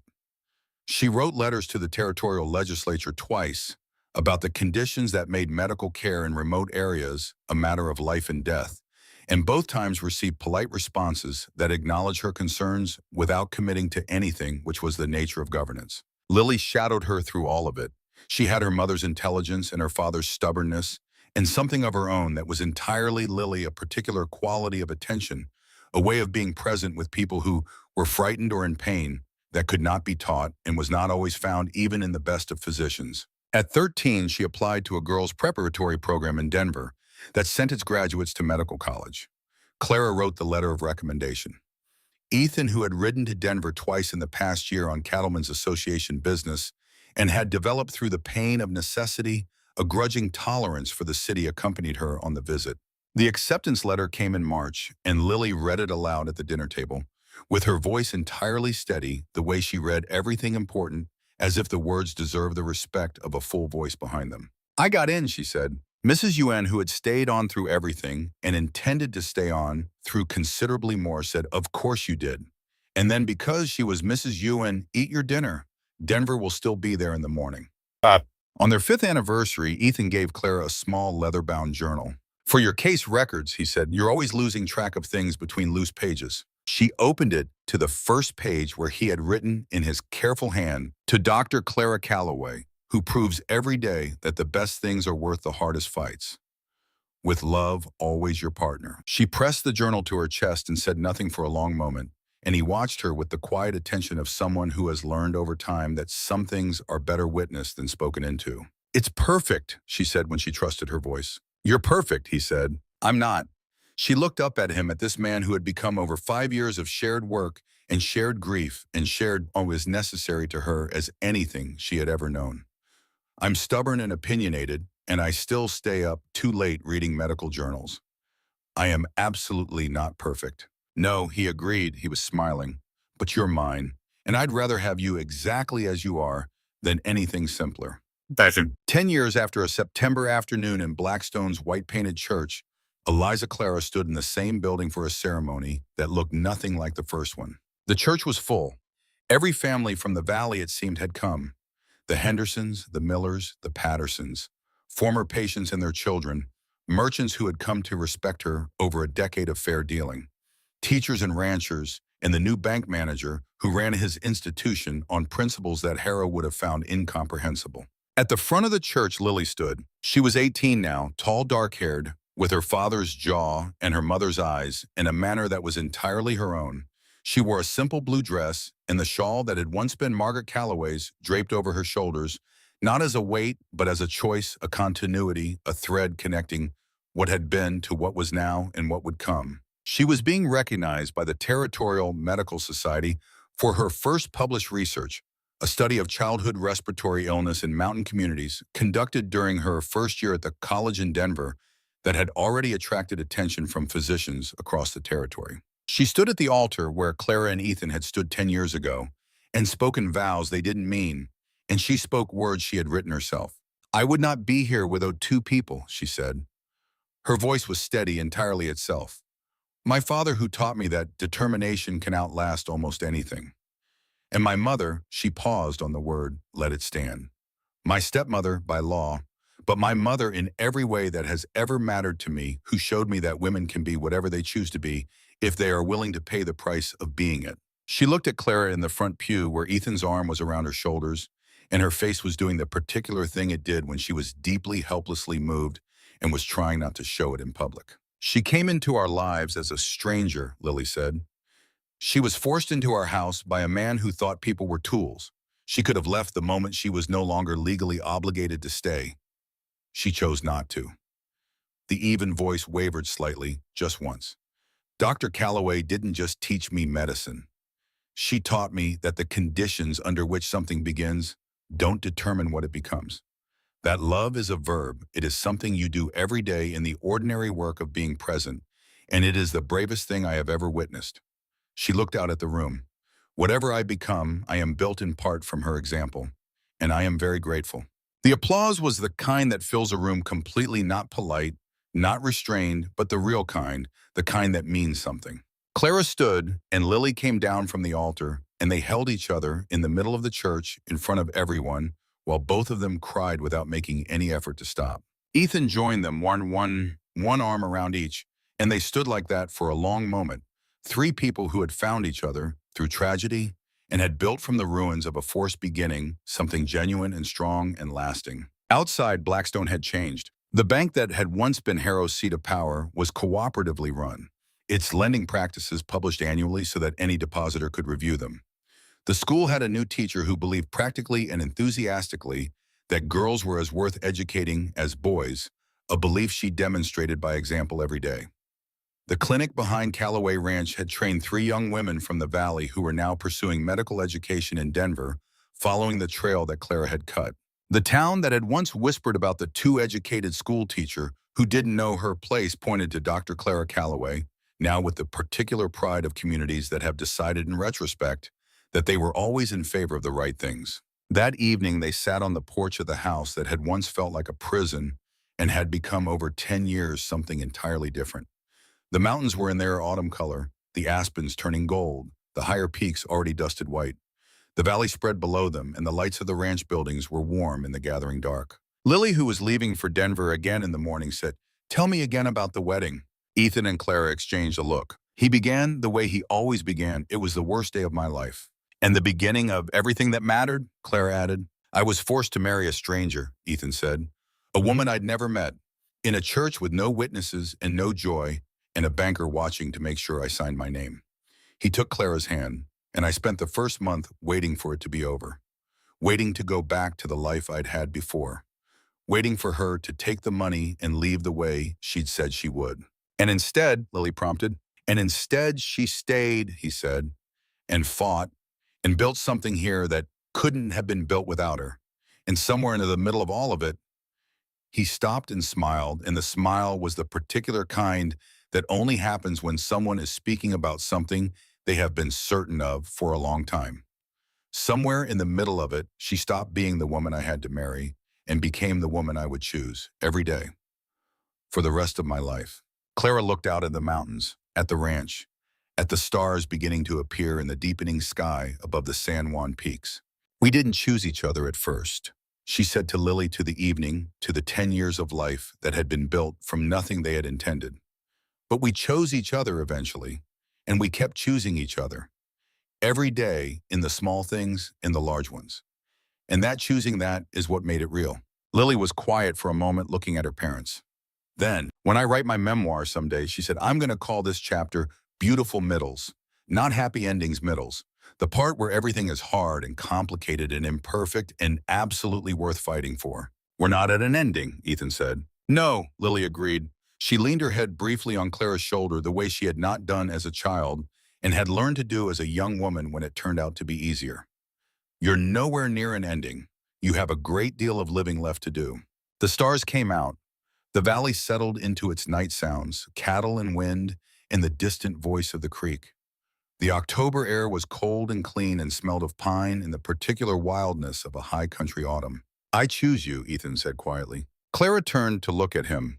At this man, her husband, the person who had started as a stranger in a church and had become over 10 years of shared work and shared grief and shared bone and shared choice, the absolute center of her life. "I choose you too," she said. It was the simplest thing. It was the most important thing. It was the thing they said every night, and it had never once lost its meaning. Somewhere in the valley below, a horse called out into the darkness, sharp and clear, and answered almost immediately by another.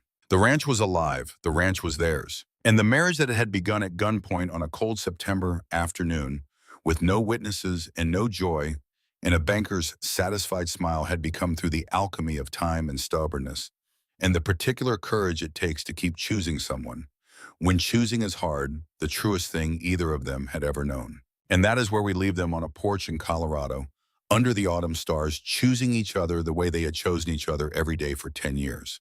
Not because they had to, because they wanted to, because that is the only way love ever becomes real. If this story stayed with you, if you found yourself rooting for Clara when she walked into that merchant's store with her ledger and her quiet fury, or for Ethan when he finally let someone help him carry what he had been carrying alone, or for Lily, who decided that the way her family began was not the only thing her family could become, then please hit the like button. It tells me that stories like this are worth telling. And leave a comment below.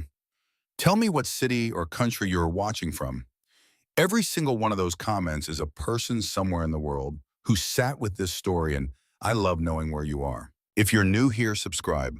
There are more stories coming, stories about ordinary people in extraordinary circumstances, about the kind of love that is built rather than found, about the fierce and stubborn grace of people who refuse to stop. Thank you for watching. Thank you for staying until the end. We'll see you in the next one.